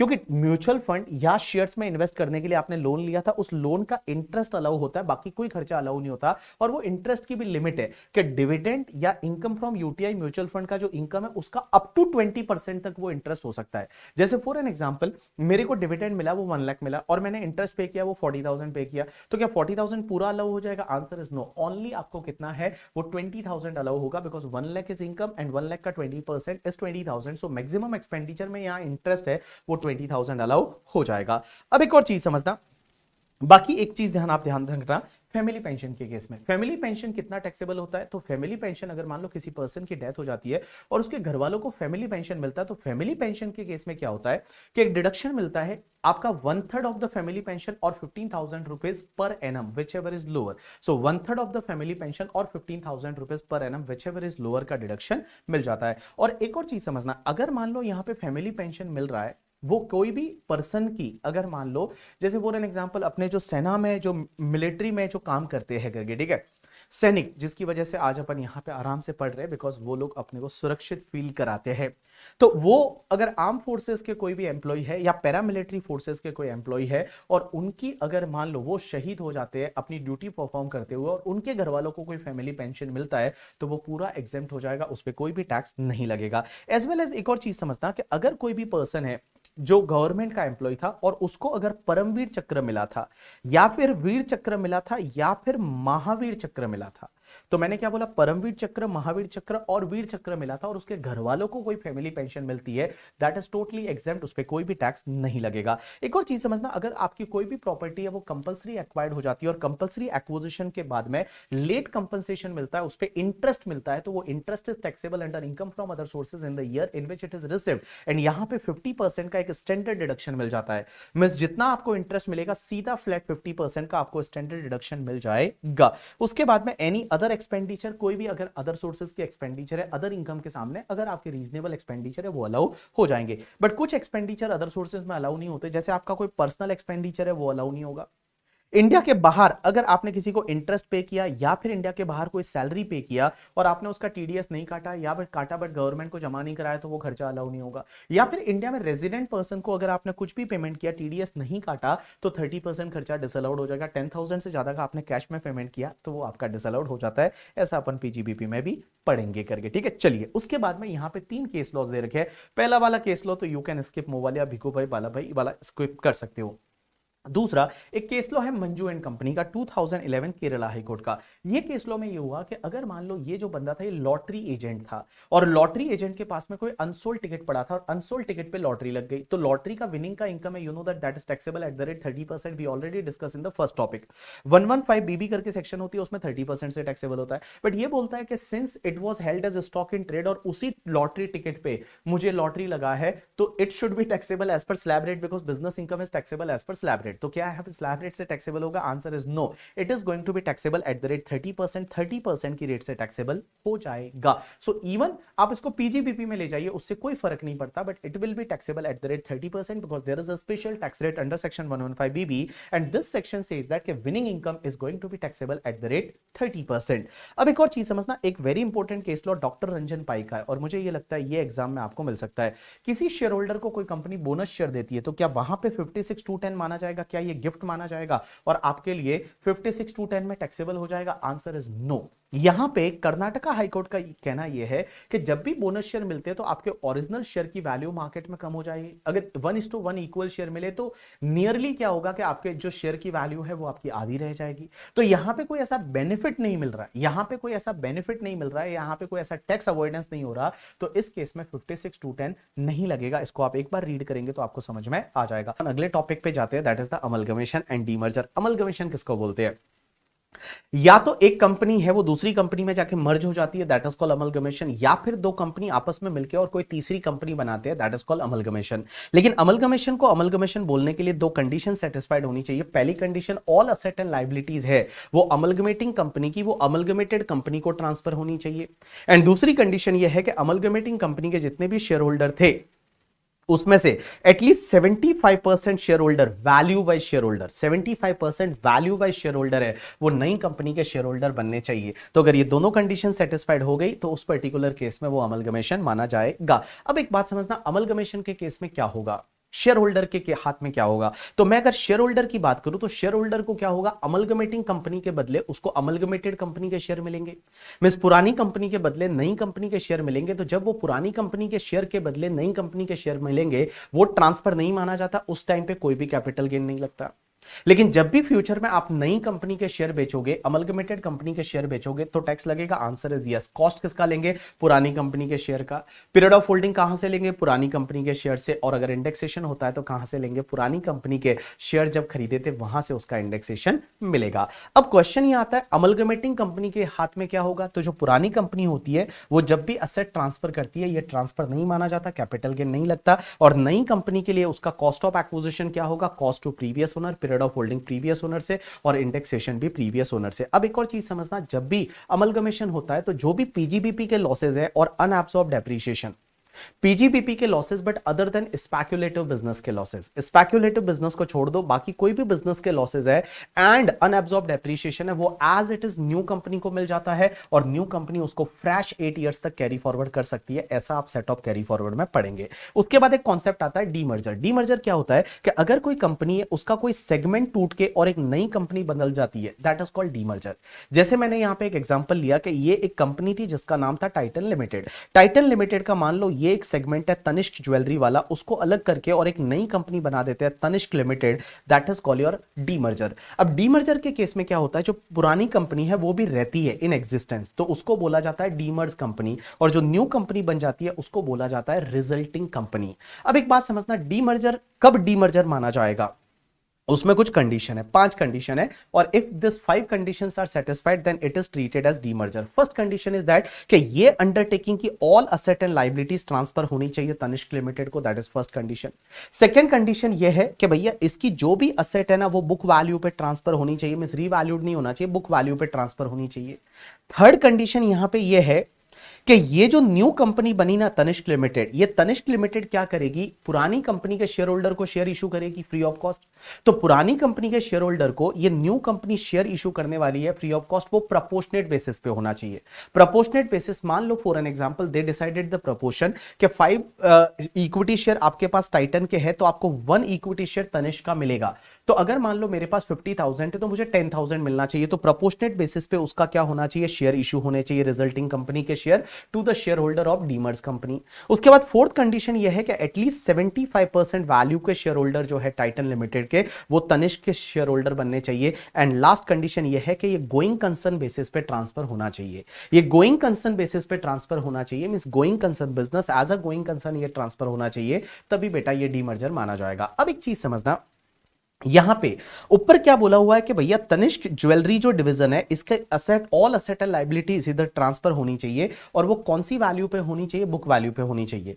लेकिन आईसीडीएस के पर्पस के लिए, नॉट आईसीडीएस, बेसिकली इंडेस पर्पस के लिए, अब इंडेस 2015 इंडेस रूल्स 2015 के एनेक्चर के हिसाब से बहुत बार क्या होता है, असेट अदर वैल्यू पे ट्रांसफर होती है, तो उस पर्टिकुलर केस में चलेगा। अगर आपने इंडेस कंप्लायंस करने के लिए अगर अदर वैल्यू पे असेट को ट्रांसफर किया है तो चलेगा, उसमें कोई फर्क नहीं पड़ता। अब एक बात समझना, अब यहां पे सबसे इंटरेस्टिंग बात यह आती है कि देखो, आप पहले टाइटन के शेयर होल्डर थे और अभी भी टाइटन के शेयर होल्डर तो हो ही हो। अब आप ही का कंपनी टूट के एक नई कंपनी बन गया तनिष्क लिमिटेड। अब आपको इस तनिष्क लिमिटेड के शेयर और मिल गए, तो जब तनिष्क लिमिटेड के शेयर आपको मिल गए तो आपके हाथ में क्या होगा? पहली चीज तो एक बात बताओ, टाइटन का शेयर तो अपने पास अभी भी है, आपको एक्स्ट्रा है वो एडिशनल तनिष्क का शेयर मिल गया, तो उस पर्टिकुलर केस में यहां कोई कैपिटल गेन वगैरह नहीं लगेगा।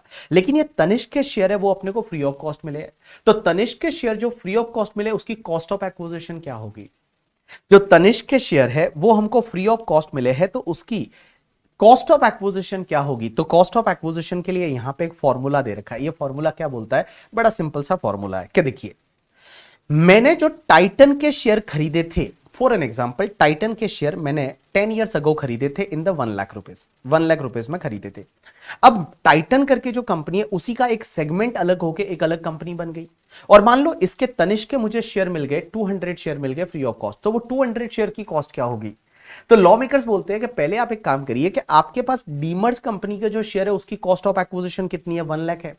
मल्टीप्लाई करिए कि ये जो डीमर्जर हुआ उसमें तनिष्क की, टाइटन की कितनी नेट असेट ट्रांसफर हुई है तनिष्क को। फॉर एन एग्जाम्पल 200 करोड़ की असेट ट्रांसफर हुई है out of the total net worth of the 500 crore. Means demerger की डेट पे फॉर एन एग्जांपल 200 करोड़ की असेट है वो ट्रांसफर हुई out of the total net worth of 500 crore of the Titan limited. Titan limited का टोटल नेटवर्थ है वो 500 करोड़ था, उसमें से 200 करोड़ का ट्रांसफर हो गया। तो आपका अब जो तनिष्क के शेयर मिले हैं उसकी कॉस्ट कितनी होगी? 1 lakh multiply by 200 crore asset divide by net worth at the time of the demerger was 500 crore, तो प्रोपोर्शनेटली 40,000 रुपीज आ जाएगा। ये 40,000 रुपीज अब मुझे जो तनिष्क का शेयर मिला है ना, वो तनिष्क के शेयर की कॉस्ट ऑफ एक्विजिशन बन जाएगा।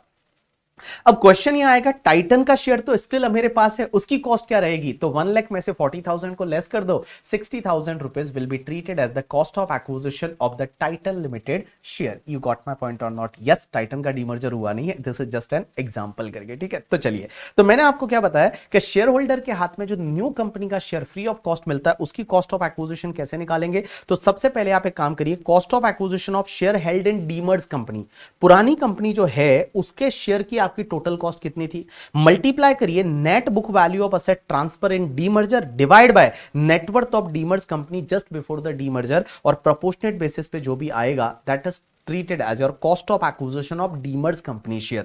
अब ये sorry, cost of acquisition of resulting company share। अब आप बोलोगे cost of acquisition of demerged company के शेयर की कॉस्ट कितनी होगी? तो आप एक काम करिए, टोटल डीमर्ज कंपनी के शेयर की कॉस्ट आपके थी कितनी, उसमें से रिजल्टिंग कंपनी के शेयर की कॉस्ट कितनी आ गई, तो जो बैलेंस बचेगा वो तुम्हारे डीमर्ज कंपनी के शेयर की कॉस्ट बन जाएगा। You got my point or not? Yes. अब यहां पे पीरियड ऑफ होल्डिंग कहां से लेंगे? तो देखो, अगर तनिष्क का शेयर मुझे मिला अभी है, लेकिन तो भी उसका मैं पीरियड ऑफ होल्डिंग कहां से लूंगा पता है? जब मैंने पुरानी टाइटन का शेयर खरीदा तो टाइटन का शेयर खरीदा था, वहां से मेरा पीरियड ऑफ होल्डिंग आएगा। जो तनिष्क लिमिटेड का शेयर है उसका भी। You got my point or not? Yes. और इसका एक क्वेश्चन मैंने दे रखा है कंपाइलर में, अगर आप देखेंगे तो कंपाइलर का क्वेश्चन नंबर 1 है, बहुत ही प्यारा क्वेश्चन है, उसको आप करेंगे तो आपको इजीली समझ में आ जाएगा। और इंडिया में मैं बता दूं, डीमर्जर भी टैक्स फ्री है, तो जब भी डीमर्ज कंपनी रिजल्टिंग कंपनी को असेट ट्रांसफर करती है उस पर कोई भी टैक्स नहीं लगता। और रिजल्टिंग कंपनी के लिए कॉस्ट क्या होता है? Cost to previous owner, period of holding previous owner से, और अगर इंडेक्सेशन होता है वो भी प्रीवियस ओनर से। You got my point or not? Yes. Now we are going to start with the one very interesting part, और मुझे लगता है इससे एग्जाम में इस बार क्वेश्चन आ सकता है क्योंकि यहां पे अमेंडमेंट है। एक सेक्शन हुआ करती है 94 subsection 8 that is related to the bonus stripping transaction. अब एक बात समझना, ये बोनस स्ट्रिपिंग ट्रांजैक्शन, ये सेक्शन क्या बोलती है? ये सेक्शन ये बोलती है कि अगर आप कोई भी किसी भी कंपनी का या तो कोई भी यूनिट खरीदते हो, जैसे म्यूचुअल फंड यूटीआई की यूनिट्स खरीदते हो, बिजनेस ट्रस्ट की यूनिट खरीदते हो, या फिर किसी भी कोई भी सिक्योरिटी खरीदते हो, सिक्योरिटी में जैसे शेयर्स वगैरह खरीदते हो, और वो शेयर्स वगैरह कब खरीद रहे हो, बोनस मिलने के एग्जैक्टली 3 महीने के पहले के अंदर अंदर। मीन्स ये बोनस का रिकॉर्ड डेट है। बोनस का एक रिकॉर्ड डेट होता है, जब भी कोई कंपनी है या म्यूचुअल फंड है वो बोनस देते हैं तो बोनस का एक रिकॉर्ड डेट होता है। तो ये मान लो बोनस का एक रिकॉर्ड डेट है, तो इस रिकॉर्ड डेट के एग्जैक्टली 3 मंथ के पहले के अंदर अंदर आप क्या करते हो, सिक्योरिटी या यूनिट एक्वायर करते हो, और यहां पे रिकॉर्ड डेट पे आपको बोनस यूनिट मिल जाती है या बोनस सिक्योरिटी, बोनस शेयर मिल जाते हैं। और आप क्या करते हो पता है, इस रिकॉर्ड डेट से नेक्स्ट 9 मंथ के अंदर अंदर, नेक्स्ट 9 मंथ के अंदर अंदर आप क्या करते हो कि जो ओरिजिनल शेयर या यूनिट्स था ना उसको सेल कर देते हो, और बोनस शेयर्स या बोनस सिक्योरिटी है उसको हेल्ड करते हो, मींस उसको अपने पास में रखते हो। अब एक बात बताओ, जैसे ही बोनस मिल जाता है उसके बाद क्या होता है, मार्केट में प्राइस कम हो जाएगी, तो ओरिजिनल को बेचने से आपको लॉस होगा। लॉ मेकर्स बोलते हैं वो लॉस को हम आपको अलाउ नहीं करेंगे, सेट ऑफ कैरी फॉरवर्ड करने नहीं देंगे, बट वो लॉस को हम क्या बना देंगे, जितनी आपकी बोनस शेयर्स या यूनिट लेफ्ट आउट है ना उसकी हम कॉस्ट ऑफ एक्विजिशन बना देंगे। So this is very simple concept. यहां पे बेटा 4 चीजें हैं जो आपको ध्यान देनी पड़ेगी। क्या क्या 4 चीजें, ऑल पीपल पे अटेंशन।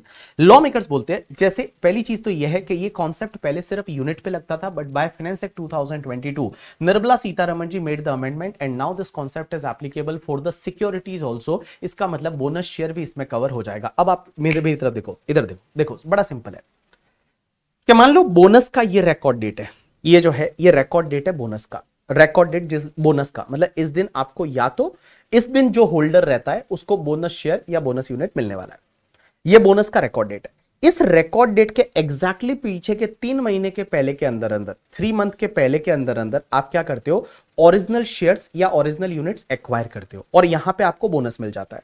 और जैसे ही बोनस मिला, रिकॉर्ड डेट से 9 मंथ के अंदर अंदर आप क्या करते हो, ओरिजिनल वाला शेयर या यूनिट्स बेच देते हो, ओरिजिनल वाला शेयर्स या यूनिट बेच देते हो, एंड बोनस शेयर्स या बोनस यूनिट हेल्ड करते हो, हेल्ड करते हो, हेल्ड करते हो।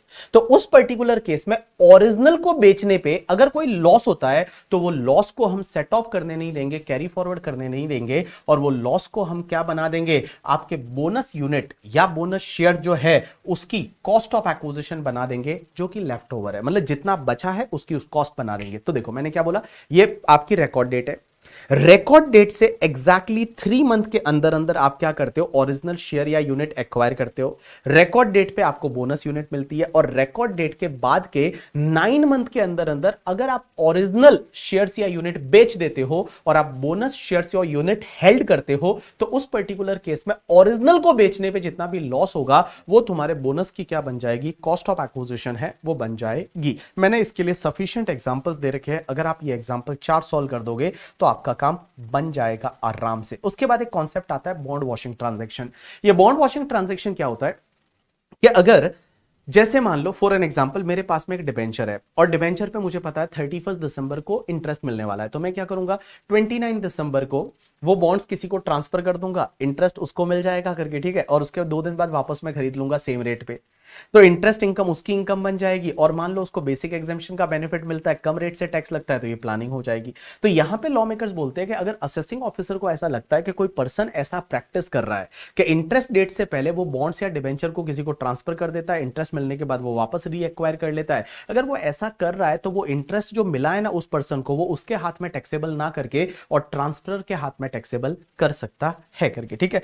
On the same line, there is one more section 94(7) that is the interest stripping transaction. अब ये वाली सेक्शन आप स्किप भी कर लोगे तो भी चलेगा, बट ये है क्या, ये सेक्शन ये बोलती है कि मान लो आप क्या करते हो कि अगर मान लो आपको ये इंटरेस्ट मिलने वाला है, यहां पे इंटरेस्ट मिलने वाला है, उससे 3 मंथ के पहले के अंदर अंदर, उसके 3 मंथ के पहले के अंदर अंदर आप कोई सिक्योरिटी या यूनिट एक्वायर करते हो, यहां पे आपको इंटरेस्ट मिल जाता है, और वो इंटरेस्ट अगर टैक्स फ्री है, एग्जेम्प्ट है, इंटरेस्ट क्या है, एग्जेम्प्ट है, और इस इंटरेस्ट जब मिला, इंटरेस्ट की जो रिकॉर्ड डेट है उसके 3 मंथ के अंदर अंदर आप सिक्योरिटी सेल कर देते हो, या 9 मंथ के अंदर अंदर आप यूनिट सेल कर देते हो, और अगर वो सिक्योरिटी या यूनिट को सेल करने पे लॉस होता है तो वो लॉस इग्नोर करना पड़ेगा टू द एक्सटेंट जितना इंटरेस्ट एग्जेम्प्ट हुआ था, जितना इंटरेस्ट एग्जेम्प्ट हुआ था उस हद तक वो आपका क्या करना पड़ेगा, लॉस इग्नोर करना पड़ेगा। मींस उसको आप set of and carry forward नहीं कर सकते है करके, ठीक है। चलिए ये कॉन्सेप्ट आप याद रख लो तो चलेगा, नहीं रखोगे तो भी चलेगा। उसके बाद एक कॉन्सेप्ट आता है, एक टॉपिक आता है, that is the taxation of dividend and deemed dividend. सबसे पहले दो तरह की कंपनी होती है, one is the Indian company and one is the foreign company. Indian company ऐसी कंपनी होती है जो इंडिया में इनकॉर्पोरेट हुई है, फॉरेन कंपनी ऐसी कंपनी होती है जो इंडिया के बाहर इनकॉर्पोरेट हुई है। लेकिन सर डोमेस्टिक कंपनी क्या होता है, तो मैं बता दूं, देखो all Indian companies are domestic company, जितनी भी इंडियन कंपनीज है वो डोमेस्टिक कंपनी है। लेकिन एक चीज ध्यान रखना, फॉरेन कंपनी भी डोमेस्टिक कंपनी बन जाएगी अगर foreign company made prescribe arrangement for dividend distribution in India. अगर फॉरेन कंपनी ने कोई प्रिस्क्राइब अरेंजमेंट किए हैं for the dividend distribution in India, तो वो फॉरेन कंपनी है, वो भी आपकी डोमेस्टिक कंपनी बन जाएगी। तो देखो मैं बोलूंगा all Indian companies are domestic company, but all domestic companies are not Indian company, because foreign company can also be treated as domestic company अगर उसने कुछ प्रिस्क्राइब अरेंजमेंट किए हैं for the dividend distribution in India. अब ये prescribe arrangement क्या हो सकते हैं, तो प्रिस्क्राइब अरेंजमेंट में उनको share certificate, share register India में मेंटेन करना पड़ेगा, एजीएम इंडिया में मेंटेन करना पड़ेगा, एजीएम इंडिया में होगा एंड ऑल, तो बट ऐसा होता नहीं है करके, ठीक है। चलिए अब अपन आगे बढ़ते हैं, और मैं एक बात बताऊं, अभी आज की डेट में आपको डिविडेंड जो मिलता है ना, वो आपके लिए आईएफओएस में टैक्सेबल होता है। आईएफओएस में टैक्सेबल हो जाता है, सीधा आप डिविडेंड को आईएफओएस में टैक्सेबल कर दीजिए करके, ठीक है। अब क्वेश्चन ये आता है, सर अगर डोमेस्टिक कंपनी से डिविडेंड मिला वो भी टैक्सेबल है, फॉरेन कंपनी से डिविडेंड मिला वो भी टैक्सेबल है? Answer is yes. अगर आपको डोमेस्टिक कंपनी से डिविडेंड मिलता है that is also taxable in hands of the receiver, and foreign company से डिविडेंड मिला that is also taxable in hands of receiver as per normal tax rate. Normal tax rate से taxable होता है। लेकिन एक चीज समझना, आपको पता है लास्ट ईयर तक एक सेक्शन हुआ करती थी, that section number was 115 BBD करके। उसमें यह लिखा होता था कि अगर कोई भी फॉरेन कंपनी से इंडियन कंपनी को डिविडेंड मिलता है जिसमें वो 26% और मोर का इक्विटी शेयर होल्डिंग है, तो that was taxable at the rate 15%। एक चीज समझना, वो सेक्शन हट गई है, that section is not applicable now. तो आप 115 बीबीडी को आप भूल जाना, अगर आपने कहीं पहले पढ़ा हो, अपन ने बुक में कवर नहीं किया क्योंकि वो हटा दिया गया है करके, ठीक है। अभी आप ये ध्यान रखिए कि डोमेस्टिक कंपनी से डिविडेंड मिलता है या फॉरेन कंपनी से डिविडेंड मिलता है, that is taxable as per the normal tax rate in hands of the receiver. लेकिन क्वेश्चन ये आता है डिविडेंड टैक्सेबल कब होगा? तो बेटा देखो, डिविडेंड टैक्सेबिलिटी के लिए एक सेक्शन होती है सेक्शन 8 करके, और सेक्शन 8 ये बोलती है कि अगर वो फाइनल डिविडेंड है तो फाइनल डिविडेंड टैक्सेबल आपके हाथ में उस ईयर में होगा जिस ईयर में वो कंपनी उसको एजीएम में डिक्लेयर करती है।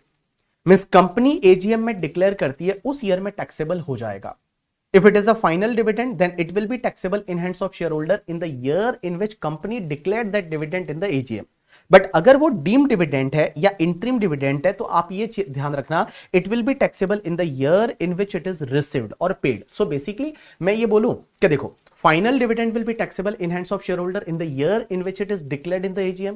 बट अगर मान लो डीम डिविडेंड है या इंटरिम डिविडेंड है, जिस ईयर में आपको रिसीव होता है उस ईयर में आपके लिए टैक्सेबल हो जाएगा। उसके आगे कॉन्सेप्ट आता है डीम डिविडेंड। अब ये डीम डिविडेंड क्या होता है? तो डीम डिविडेंड में बहुत सारी सेक्शन है, 222 A B C D and E करके। सबसे पहले अपन बात करते हैं ए की। ए को ऐसे याद रखोगे, deem dividend A for asset, क्या ए फॉर एप्पल नहीं, ए फॉर असेट। 222 ए क्या बोलती है कि अगर कोई भी कंपनी है वो किसी भी शेयर होल्डर को असेट बांटती है, क्या बांटती है? असेट बांटती है। असेट बांटती है तो वो असेट की वैल्यू है वो डीम डिविडेंड मानी जाएगी उस शेयर होल्डर के हाथ में, but to the extent accumulated profit of the company whether capitalized or not.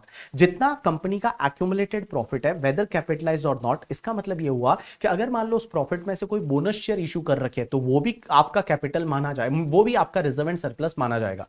जैसे फॉर एन एग्जांपल आपको एक बैलेंस शीट दे रखी है, उसमें क्या हुआ कि रिजर्व एंड सरप्लस का अमाउंट 10 लाख है और उसमें ऐसा दे रखा है कि 2 लाख के बोनस शेयर इशू किए हैं, तो यहां पे एक्यूमुलेटेड प्रॉफिट वेदर कैपिटलाइज और नॉट है वो टोटल आपका 12 लाख लिया जाएगा। तो देखिए सबसे पहले 222 ए क्या बोलती है? ए फॉर असेट, कि अगर कोई भी कंपनी अपने शेयर होल्डर को असेट बांटती है तो असेट बांटा तो वो शेयर होल्डर को जो असेट मिला ना वो डीम डिविडेंड माना जाएगा, but to the extent accumulated profit of the company whether capitalise और नॉट। उसके बाद 222 बी, बी का मतलब होता है कि आप एक बात समझना, प्रेफरेंस शेयर होल्डर को बोनस शेयर दिया, बिकॉज इक्विटी शेयर होल्डर को बोनस शेयर देते हैं उसमें कोई बेनिफिट नहीं होता। प्रेफरेंस शेयर होल्डर को अगर बोनस शेयर दिया या फिर किसी भी शेयर होल्डर को आपने debenture stock deposit certificate free of cost दे दिए, तो उस पर्टिकुलर केस में ये डीम डिविडेंड माना जाएगा to the extent accumulated profit of the company whether capitalise और नॉट। यहां पे मैं क्या बोल रहा हूं? To the extent accumulated profit of the company. जैसे मान लो किसी शेयर होल्डर को डिबेंचर दिए, वो 12 लाख के दिए, बट कंपनी का एक्यूमुलेटेड प्रॉफिट 7 लाख ही है,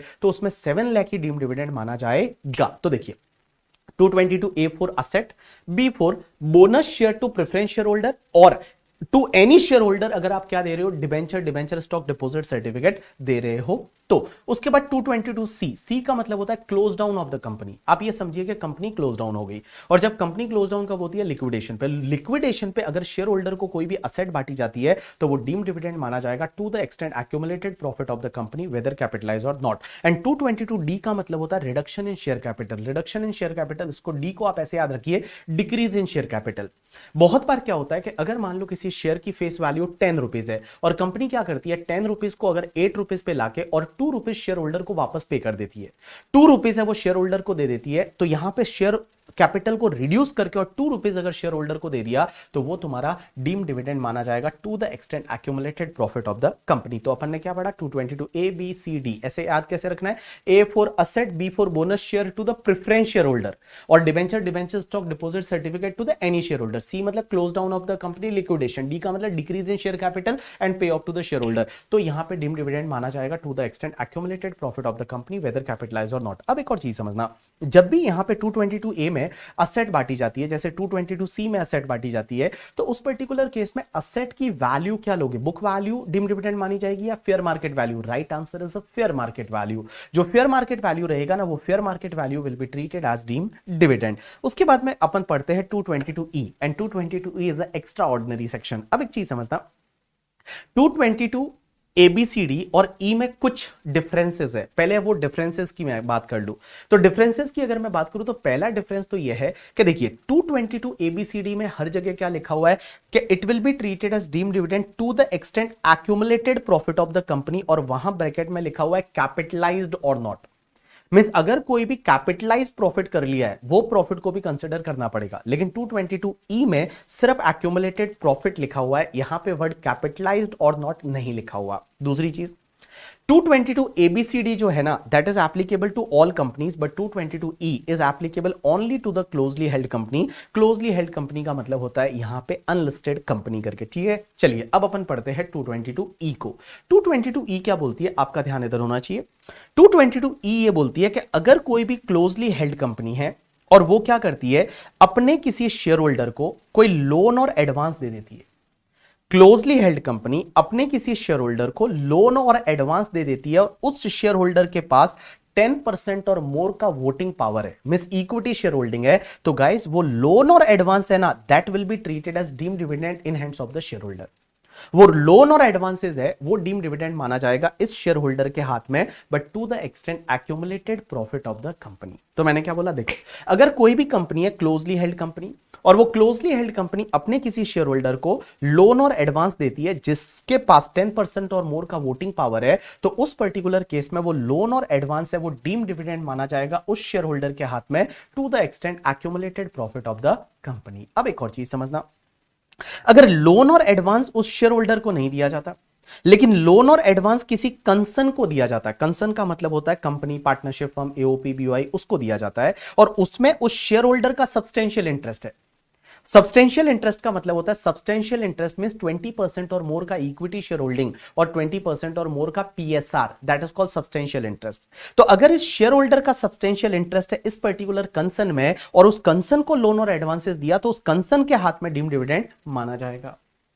अब एक और चीज समझना, अगर मान लो ये लोन और एडवांसेस किसी थर्ड पार्टी को दिया जाता है, लेकिन इस शेयर होल्डर के बिहाफ पे दिया जाता है या बेनिफिट के लिए दिया जाता है, तो ये डीम डिविडेंड माना जाएगा इस शेयर होल्डर के हाथ में to the extent accumulated profit of the company whether capitalise और नॉट। यहां पे यूज नहीं हुआ है वेदर कैपिटलाइज और नॉट वर्ड, यहां पे यूज नहीं हुआ है। 222E में सिर्फ एक्यूमुलेटेड प्रॉफिट वर्ड यूज हुआ है। अब एक चीज समझना, यहां पे मैंने क्या दे रखा है कि अगर आपने किसी कंसर्न को लोन दिया तो वो कंसर्न के हाथ में डीम डिविडेंड माना जाएगा, लेकिन यहां पे कॉन्ट्राडिक्टरी व्यू और आता है और कॉन्ट्राडिक्टरी व्यू बोलता है कि यहां तीनों ही केस में अगर शेयर होल्डर को लोन दिया, कंसर्न को दिया या एनी पर्सन को दिया, यहां पे डीम डिविडेंड शेयर होल्डर के हाथ में ही माना जाएगा, ऐसा एक कॉन्ट्राडिक्टरी व्यू और आता है। अब एक और चीज समझना, सर क्वेश्चन यहां पे ये आता है कि ये 10% और मोर का वोटिंग पावर कब होना चाहिए, on the date of the loan. मतलब जिस दिन लोन दिया जा रहा है इस शेयर होल्डर को या कंसर्न को या किसी और पर्सन को, उस दिन इस पर्सन के पास 10% और मोर का वोटिंग पावर वाला इक्विटी शेयर होल्डिंग होना चाहिए, तो ही यहां डीम डिविडेंड माना जाएगा, अदरवाइज यहां पे डीम डिविडेंड नहीं माना जाएगा। अब एक और चीज समझना, सर अगर कोई कंपनी है, उसने क्लोजली हेल्ड कंपनी ने शेयर होल्डर को लोन दिया और शेयर होल्डर ने क्या किया, दूसरे दिन रीपे कर दिया वापस, तो भी क्या डीम डिविडेंड माना जाएगा? आंसर इज यस, तो भी डीम डिविडेंड माना जाएगा। या फिर मान लो शेयर होल्डर जो है वो सफिशिएंट इंटरेस्ट रेट पे कर रहा है, इंटरेस्ट पे कर रहा है, तो भी क्या डीम डिविडेंड माना जाएगा? आंसर इज यस, तो भी डीम डिविडेंड माना जाएगा। तो कुल मिला के मैं बता दूं, यहां पे डिमिंग फिक्शन है, एक बार अगर लोन दे दिया तो it will be treated as deem dividend to the extent accumulated profit of the company. अब एक और चीज समझना, यहां पे लॉ मेकर्स ये बोलते हैं कि भैया यहां पे आपने लोन और एडवांस दिया तो डीम डिविडेंड माना जाएगा, यहां तो एडवांस भी कवर है। लेकिन एक एक्सेप्शन है कि यहां पे ट्रेड एडवांसेस कवर नहीं है। ट्रेड एडवांसेस का मतलब होता है कि बहुत बार क्या होता है, जैसे शेयर होल्डर है वो एडवांस ले लेता है कुछ कंपनी के काम के लिए, that is called trade advance. तो ट्रेड एडवांसेस यहां पे कवर नहीं होंगे। जैसे मैं दुबई गया और दुबई से मेरी कंपनी के लिए मेरे को कुछ कैमरा खरीदना था, तो दिस इज कॉल्ड, मैंने एडवांस लिया और उसी एडवांस से कैमरा कंपनी के लिए खरीद के आया, तो that is not treated as deem dividend, ये डीम डिविडेंड नहीं माना जाएगा। अब यहां पे एक और चीज समझना बेटा, 5 चीजें ऐसी है जो आपका डिविडेंड नहीं माना जाएगा, डीम डिविडेंड नहीं माना जाएगा। सबसे पहली चीज ये कि अगर कोई भी कंपनी है उसका मनी लेंडिंग का ही बिजनेस है and company is giving the loan in the ordinary course of the business, means money lending is a substantial part of the business. Money lending है वो substantial part of the business है and ordinary course of business में अगर कोई company loan दे रही है तो वो डिविडेंड डीम डिविडेंड नहीं माना जाएगा। दूसरी चीज, अगर मान लो कंपनी ने लोन दिया, पहले वो डीम डिविडेंड मान लिया गया 222E में, और उसके बाद में कंपनी क्या करती है, एक्चुअल डिविडेंड देती है और एक्चुअल डिविडेंड को उस लोन के सामने सेट ऑफ कर देती है।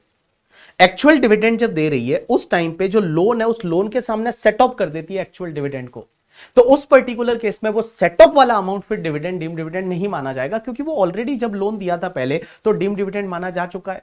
अब कंपनी एक्चुअल डिविडेंड देती है और एक्चुअल डिविडेंड को उस लोन के सामने सेट ऑफ कर देती है, तो वो तुम्हारा डिविडेंड डीम डिविडेंड नहीं माना जाएगा। अब एक और चीज समझना, अगर कोई कंपनी अपने शेयर्स को बायबैक कर देती है तो वो भी तुम्हारा डिविडेंड डीम डिविडेंड नहीं माना जाएगा। और उसके बाद में जो 222C हमने पढ़ा था, that is close down liquidation, and 222D हमने पढ़ा था डिक्रीज इन शेयर कैपिटल, वो दोनों ही सेक्शन प्रेफरेंस शेयर होल्डर के केस में नहीं लगेगी। एंड उसके बाद में अगर मान लो जब भी डीमर्जर होता है, और डीमर्जर के केस में जो नई कंपनी बनती है ना, रिजल्टिंग कंपनी तनिष्क लिमिटेड, वो जब टाइटन लिमिटेड के शेयर होल्डर को free of cost share issue कर देती है तो वो तुम्हारा डिविडेंड डीम डिविडेंड नहीं माना जाएगा। You got my point or not? Yes.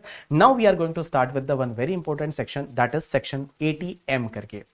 और 80M क्या बोलती है, that is the deduction in respect of certain inter corporate dividend. अब एक बात समझना, अगर एक कंपनी है उसको किसी दूसरी कंपनी से डिविडेंड मिलता है तो पहले वो आईएफओएस में टैक्सेबल होगा। अब यार एक बात बताओ, वो कंपनी ने उसी डिविडेंड में से अपने शेयर होल्डर को डिविडेंड दिया तो वो शेयर होल्डर के हाथ में वापस टैक्सेबल हो जाएगा, तो यहां तो डबल टैक्सेशन हो जाएगा ना। तो इसके लिए लॉ मेकर्स क्या बोलते हैं, 80M करके एक डिडक्शन की सेक्शन है। ये डिडक्शन अंडर चैप्टर 6 से है, लेकिन इसको पढ़ते हम यहां पे है। ये सेक्शन बहुत ही सिंपल सी सेक्शन है। ये सेक्शन ये बोलती है कि अगर कोई भी डोमेस्टिक कंपनी, पहली चीज, this section is applicable only to the domestic company. ये सेक्शन सिर्फ डोमेस्टिक कंपनी के लिए एप्लीकेबल है। ये सेक्शन ये बोलती है कि अगर डोमेस्टिक कंपनी को कोई भी दूसरी डोमेस्टिक कंपनी से डिविडेंड मिलता है, या किसी फॉरेन कंपनी से डिविडेंड मिलता है, या किसी बिजनेस ट्रस्ट से डिविडेंड मिलता है, तो देखो कहां से, एक डोमेस्टिक कंपनी है उसको किसी दूसरी डोमेस्टिक कंपनी से डिविडेंड मिलता है, फॉरेन कंपनी से डिविडेंड मिलता है, या फिर किसी बिजनेस ट्रस्ट से डिविडेंड मिलता है, और वो जो डिविडेंड है पहले आईएफओएस में टैक्सेबल कर दो। और आईएफओएस में एक ही चीज का डिडक्शन मिल सकता है, किसका, इंटरेस्ट का, and that should be up to 20% of the dividend. तो आप आईएफओएस में टैक्सेबल कर दो। उसके बाद में वो आईएफओएस में टैक्सेबल हो गया, वो ग्रॉस टोटल इनकम का पार्ट बन जाएगा। उसके बाद में उसमें से एक डिडक्शन मिलेगा 80M का, और वो डिडक्शन कितना मिलेगा पता है, जितना इनका डिविडेंड इनकम इस बार बना है एंड जितना डिविडेंड इस कंपनी ने डिस्ट्रीब्यूट किया है up to the due date, up to the due date. और ड्यू डेट का मतलब होता है कि रिटर्न फाइलिंग की ड्यू डेट से एग्जैक्टली 1 महीना पहले, that is called up to the due date. In simple word मैं ये बोल दूं, टैक्स ऑडिट की ड्यू डेट, क्योंकि रिटर्न फाइलिंग की ड्यू डेट से 1 महीने पहले टैक्स ऑडिट होती है। तो ऑडिट की ड्यू डेट तक जितना इन्होंने डिस्ट्रीब्यूट किया है, विच एवर इज लोअर है, उतने का डिडक्शन यहां पे मिल जाएगा कंपनी को। जैसे मैं एक एग्जांपल लेता हूं, हमारी कंपनी है बीबी वर्चुअल्स प्राइवेट लिमिटेड, उनको किसी दूसरी डोमेस्टिक कंपनी से डिविडेंड जो मिला, फॉरेन कंपनी से मिला, बिजनेस ट्रस्ट से मिला, पहले हम आईएफओएस में टैक्सेबल कर देंगे, उसके बाद वो ग्रॉस टोटल इनकम का पार्ट बन जाएगा। अब डिडक्शन कितना मिलेगा पता है, जितना डिविडेंड इनकम है एंड जितना डिविडेंड हमने हमारी कंपनी ने डिस्ट्रीब्यूट किया up to due date means 1 month before the due date of return filing. So हमारी कंपनी का due date of return filing आएगा 31 अक्टूबर, तो उससे 1 मंथ पहले मींस 30 सितंबर ऑफ असेसमेंट ईयर। तो 30 सितंबर ऑफ असेसमेंट ईयर तक जितना डिस्ट्रीब्यूट किया वो डिविडेंड, और जितना डिविडेंड इनकम हमारा है विच एवर इज लोअर है उतने का हमको एटीएम में क्या मिल जाएगा, डिडक्शन है वो डिडक्शन मिल जाएगा करके। ठीक है, चलिए उसके बाद मैंने यहां पे दे रखा है taxability of dividend up to 31 March 2020। उससे पहले डिविडेंड के साथ क्या होता था अभी आपको याद रखने की जरूरत नहीं है। उसके बाद में कुछ केस लॉज है। सबसे पहला क्या है, Shri Rama Multitech limited 2018 supreme court का जजमेंट है। इसमें क्या हुआ कि एक जो कंपनी है वो कंपनी बेसिकली शेयर इशू करने जा रही है, और शेयर इशू करने जा रही है, और उस केस में क्या हुआ कि पहले अभी तो आजकल तो क्या होता है, कंपनी जब भी शेयर इशू करती है तो उसका जो पैसा कंपनी ले नहीं सकती। आपको पता है वो पैसा ब्लॉक होता है, सिर्फ आपके अकाउंट से जब आप आईपीओ लगाते हो तो पैसा ब्लॉक होता है, जाता नहीं है, बट पहले जाता था। तो कंपनी को पैसा मिला और स्टैट्यूटरी लॉ का रिक्वायरमेंट था कि कंपनी को उसको सेपरेट अकाउंट में पार्क करना पड़ेगा, और जब भी शेयर का अलॉटमेंट कंप्लीट हो जाएगा, जिन एप्लीकेशन को अलॉटमेंट नहीं हुआ उनका रिफंड हो जाएगा और बाद में वो पैसा यूज कर सकते हैं। तो कंपनी ने क्या किया, एक अलग अकाउंट में उस पैसे को पार्क कर दिया, और वो पार्क करने के बाद अब जब पैसे को अलग अकाउंट में पार्क किया उस पर कुछ इंटरेस्ट मिल गया। अब कंपनी ने क्या किया, उस इंटरेस्ट को जो भी शेयर इशू एक्सपेंडिचर थे उसके सामने एडजस्ट कर लिया, शेयर इशू एक्सपेंडिचर के सामने एडजस्ट कर लिया। लेकिन असेसिंग ऑफिसर बोलता है कि नहीं, ये जो इंटरेस्ट मिला है it should be taxable under income from other sources. तो क्या यहां असेसिंग ऑफिसर सही है या कंपनी सही है? तो यहां पे सुप्रीम कोर्ट का जजमेंट है कि no, that interest is not taxable under income from other sources, because यहां पे कंपनी ने कोई इन्वेस्टमेंट नहीं किया। अगर इन्वेस्टमेंट किया होता है उसका इंटरेस्ट आता है, वो आपके अदर सोर्सेज में टैक्सेबल होता है। यहां पे तो वो स्टैट्यूटरी रिक्वायरमेंट थी, लॉ का रिक्वायरमेंट था कि उस पैसे को आपको क्या करना पड़ेगा, अलग अकाउंट में पार्क करना पड़ेगा। इसके लिए उन्होंने अलग अकाउंट में पार्क किया, और तो जो भी इंटरेस्ट आएगा that will be adjusted against, वो एडजस्ट हो जाएगा किसके सामने, आपके जो भी पब्लिक इशू से रिलेटेड एक्सपेंडिचर है उसके सामने एडजस्ट हो जाएगा। उसके बाद में Parle plastic limited 2011 Bombay high court का जजमेंट है। सर क्वेश्चन ये आता है, अभी आपने बताया था कि अगर कोई कंपनी का मनी लैंडिंग का बिजनेस है, और मनी लैंडिंग है वो substantial part of the business है, तो उस पर्टिकुलर केस में यहां पे वो डिविडेंड डीम डिविडेंड नहीं माना जाएगा, but substantial part of the business बोलेंगे किसको? तो यहां पे इन्होंने बोला कि that is the question of fact, वो आपको चेक करना पड़ेगा, फैक्ट टू फैक्ट देखना पड़ेगा करके। ठीक है, हो सकता है जैसे मान लो मैं हमारे 2-3 बिजनेस है और उसमें एक मनी लेंडिंग का बिजनेस है, बट मनी लेंडिंग का बिजनेस सब्सटेंशियल पार्ट है या नहीं, तो दैट डिपेंड करेगा, वो प्रॉफिट पे डिपेंड कर सकता है, टर्नओवर पे डिपेंड कर सकता है, मैन पावर पे डिपेंड कर सकता है, कैपिटल एम्प्लॉयड पे डिपेंड कर सकता है, और इन सब बेसिस पे डिपेंड करेगा। आप ऐसा फ्लैट नहीं बोल सकते कि ये substantial part of the business है या नहीं मनी लेंडिंग। उसके बाद एक वीर विक्रम वेद का केस लॉ है, और ये केस लॉ ये बोलता है, इसमें हुआ क्या कि एक कंपनी ने क्या किया कि अपना जो डायरेक्टर है वो डायरेक्टर का प्रीमाइसेस भाड़े पे लिया, और उसका रिपेयरिंग कराया। तो डायरेक्टर का प्रीमाइसेस, डायरेक्टर शेयर होल्डर था, उसका प्रीमाइसेस भाड़े पे लिया और उसका रिपेयरिंग कराया। तो क्वेश्चन ये आता है, क्या ये 222E में टैक्सेबल हो जाएगा? क्या ये डीम डिविडेंड माना जाएगा कि इसमें बेनिफिट दे दिया शेयर होल्डर को और लोन और एडवांसेस दे दिया? आंसर इज नो, ये डीम डिविडेंड नहीं माना जाएगा करके। ठीक है, उसके बाद एक और केस लॉ है प्रदीप कुमार मल्होत्रा, ये भी सेम ऐसा ही केस लॉ। इसमें क्या हुआ कि शेयर होल्डर जो था प्रदीप कुमार मल्होत्रा, उसने अपनी किसी प्राइवेट लिमिटेड कंपनी जो थी उस कंपनी को क्या किया, कुछ बेनिफिट दिया। मींस मान लो फॉर एन एग्जांपल उसने उसकी पर्सनल गारंटी दी, और पर्सनल गारंटी दी, उसकी पर्सनल प्रॉपर्टी दी, और कंपनी ने लोन लिया, और उसके बदले क्या हुआ कि इसने कंपनी से कुछ पैसा लिया। तो कंपनी से कुछ पैसा लिया, और उस लिए लिया क्योंकि इसने कंपनी को बेनिफिट दिया था। तो क्वेश्चन यहां पे यह आता है, क्या ये डीम डिविडेंड माना जाएगा? आंसर इज नो, यहां पे भी डीम डिविडेंड नहीं माना जाएगा, क्योंकि यहां पे देखिए क्या लिखा हुआ है, वेयर एडवांस और loan is given to the share holder in return of advantage और benefit confirm on the company by the share holder, same shall not be treated as deemed dividend. In the present case, advance given by company to the shareholder to permit allow to the company to mortgage the asset of the shareholder for obtaining the loan from the bank by the company. तो company को bank से loan लेना था, share holder को बोला तेरी personal property यार mortgage कर देना, उसने मॉर्गेज कर दी और उसके लिए उसको कुछ एडवांस दिया। तो उस पर्टिकुलर केस में क्या ये डीम डिविडेंड माना जाएगा? आंसर इज नो, ये डीम डिविडेंड नहीं माना जाएगा। उसके बाद topic number 9 is related to the liquidation. Liquidation के केस में सर क्या क्या ट्रीटमेंट होगा, टैक्स ट्रीटमेंट समझने की कोशिश करना। सबसे पहले इन hands of the company, company के हाथ में कोई भी टैक्स ट्रीटमेंट नहीं है। लिक्विडेशन के केस में कंपनी के हाथ में कुछ भी नहीं होगा। लेकिन एक बात समझना, कंपनी जब असेट ट्रांसफर करेगी शेयर होल्डर को, तो क्या कंपनी के हाथ में ये ट्रांसफर माना जाएगा? और क्या कंपनी को कैपिटल गेन लगेगा? Answer is no. ये ट्रांसफर नहीं माना जाएगा, कैपिटल गेन नहीं लगेगा। इन सिंपल वर्ड मैं बता दूं, कंपनी के हाथ में कोई भी टैक्स ट्रीटमेंट नहीं है in case of the liquidation. Share holder के हाथ में क्या होगा? तो एक बात समझना, एक तो हमने 222C सेक्शन पढ़ा था, और 222C क्या बोलता है? सी का मतलब होता है close down of the company, means company का क्लोज डाउन हो जाता है, लिक्विडेशन हो जाता है। और लिक्विडेशन के टाइम पे अगर कोई भी कंपनी है वो शेयर होल्डर को असेट बांटती है तो it will be treated as deemed dividend to the extent accumulated profit of the company. तो पहले तो डीम्ड डिविडेंड माना जाएगा in hands of the share holder to the extent accumulated profit of the company whether capitalized or not. And उसके बाद में यहां पे कैपिटल गेन भी लगेगा।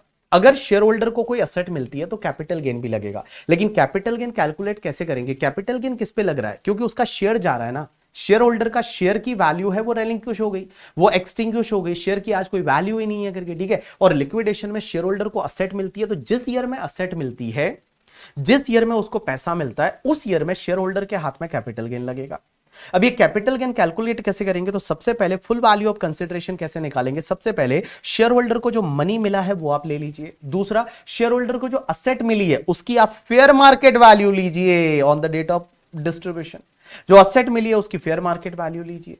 जो भी टोटल अमाउंट आएगा उस टोटल अमाउंट में से जितना ऑलरेडी डीम्ड डिविडेंड 222C में माना जा चुका है, जितना ऑलरेडी डीम्ड डिविडेंड माना जा चुका है शेयर होल्डर के हाथ में 222C में, उतना आप लेस कर दीजिए, क्योंकि उस पे ऑलरेडी टैक्स उसने IFRS में भर दिया है, तो उतना लेस कर दीजिए। बाकी जो भी बचेगा that is called full value of consideration. Minus कर दीजिए जो शेयर होल्डर ने शेयर खरीदा था, तो शेयर की cost of acquisition, index cost of acquisition क्या है वो आप माइनस कर दीजिए। जो भी बचेगा दैट इज शॉर्ट टर्म या long term capital gain, that depends on period of holding of shares. अब एक चीज समझना, यहां पे ये कैपिटल गेन उस ईयर में लगेगा जिस ईयर में शेयर होल्डर को असेट मिलती है। जिस ईयर में शेयर होल्डर को असेट मिलती है, शेयर होल्डर को पैसा मिलता है, उस ईयर में ये कैपिटल गेन लगेगा। लेकिन एक बात समझना, यहां पे शेयर का पीरियड ऑफ होल्डिंग आप कहां से कहां तक लोगे पता है? जब शेयर खरीदा था तब से लेकर और कंपनी लिक्विडेशन में गई उस डेट तक का ही पीरियड ऑफ होल्डिंग लोगे। Company went into the liquidation, जिस दिन company went into the liquidation on that date only, उस दिन तक का ही आपको पीरियड ऑफ होल्डिंग लेना है। अगर मान लो जैसे अनलिस्टेड कंपनी वगैरह है और इंडेक्सेशन करते हैं, तो इंडेक्सेशन आपको उस ईयर तक करना है जिस ईयर में कंपनी लिक्विडेशन में गई करके, ठीक है। अब एक और चीज समझना, जो असेट मिलती है शेयर होल्डर को लिक्विडेशन में, अगर फ्यूचर में वो असेट को बेचने जाता है शेयर होल्डर, तो उसकी कॉस्ट ऑफ एक्विजिशन क्या लेंगे? तो मैं बताऊं, जो यहां फेयर मार्केट वैल्यू आपने फुल वैल्यू ऑफ कंसिडरेशन में लिया था, वही फेयर मार्केट वैल्यू फिर उसकी क्या बन जाएगी? कॉस्ट ऑफ एक्विजिशन बन जाएगी। You got my point or not? Yes. Compiler से सीधा क्वेश्चन नंबर 2 देख लीजिए, वो रघु वाला क्वेश्चन है, वो अगर आप देखोगे तो आपका ये टॉपिक फटाफट हो जाएगा।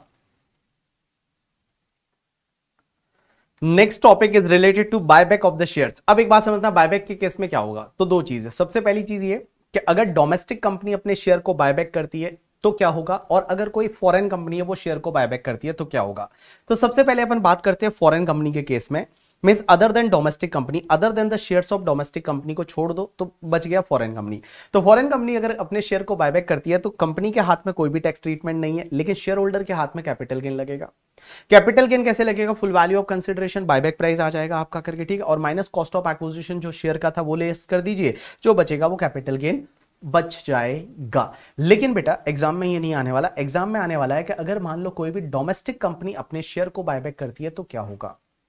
डोमेस्टिक कंपनी, वेदर वो शेयर आपका लिस्टेड शेयर है या अनलिस्टेड शेयर है उससे कोई फर्क नहीं पड़ता, बट अगर डोमेस्टिक कंपनी है, वो डोमेस्टिक कंपनी अपने शेयर को बायबैक करती है तो क्या होगा। तो डोमेस्टिक कंपनी अपने शेयर को बायबैक करती है तो उस पर्टिकुलर केस में लॉ मेकर्स ये बोलते हैं कि जो भी बायबैक प्राइस होगा माइनस इशू प्राइस, इसका जो डिफरेंस है उस डिफरेंस पे इस डोमेस्टिक कंपनी को 23.296% की रेट से टैक्स पे करना पड़ेगा गवर्नमेंट को। अगर डोमेस्टिक कंपनी अपने शेयर को बायबैक करती है तो जो भी buyback price minus issue price, जो डिफरेंस रहेगा, on that difference company will pay the tax at the rate 20% plus 12% surcharge always, 4% health and education cess always, means effectively 23.296% की रेट से उस डोमेस्टिक कंपनी को टैक्स पे करना पड़ेगा within 14 days from the date of the buyback. Buyback जिस दिन हुआ उससे 14 डेज के अंदर अंदर ये टैक्स पे करना पड़ेगा। अब शेयर होल्डर के हाथ में क्या कैपिटल गेन लगेगा? नहीं, शेयर होल्डर के हाथ में एग्जेम्प्ट हो जाएगा, शेयर होल्डर के हाथ में कोई भी टैक्स नहीं लगेगा ड्यू टू सेक्शन 1034A। अब एक और चीज समझना, सर अगर मान लो 14 डेज में टैक्स पे नहीं किया कंपनी ने तो क्या होगा, 15th डे से कंपनी को 1% पर मंथ और पार्ट ऑफ द मंथ की रेट से इंटरेस्ट पे करना पड़ेगा और कंपनी जो है वो असेसी इन डिफॉल्ट मानी जाएगी, उस पे पेनल्टी भी लग सकती है। लेकिन सर आप बोल रहे हैं कि कंपनी को buyback price minus issue price, इस डिफरेंस पे टैक्स पे करना पड़ेगा। बायबैक प्राइस समझ में आता है, what about the issue price? Sir issue price तो अलग अलग केस में अलग अलग हो सकता है। Answer is yes. तो इशू प्राइस से रिलेटेड यहां पे एक रूल दे रखा है, रूल नंबर 40BB करके, और 40BB रूल में बहुत सारे सब रूल है, उसमें एक एक चीज है वो अपन समझते हैं, बड़ा सिंपल सिंपल है। तो देखिए सबसे पहले अगर कोई कंपनी है उसने शेयर इशू किया था और लोगों ने सब्सक्राइब किया था, तो उस पर्टिकुलर केस में इशू प्राइस कितना लिया जाएगा? जितना कंपनी को पैसा मिला था including the amount of the premium.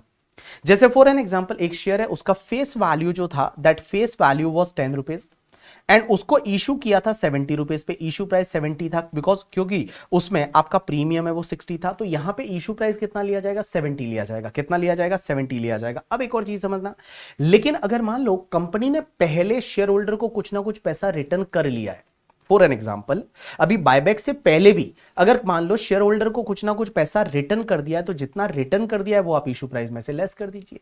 जैसे फॉर एन एग्जाम्पल यहां पे 70 रुपीज है वो इशू प्राइस था, बट पहले already suppose 5 rupees share holder को रिटर्न कर दिया था, तो अभी इशू प्राइस कितना? 65 बचा, तो 65 will be treated as the issue price करके। ठीक है, चलिए उसके बाद में सब रूल नंबर 30 ये बोलता है कि अगर आपको कोई ईसॉप में शेयर मिलता है तो उसका इशू प्राइस क्या होगा? तो ईसॉप में शेयर मिलता है उसका इशू प्राइस होगा उसका fair market value of the share.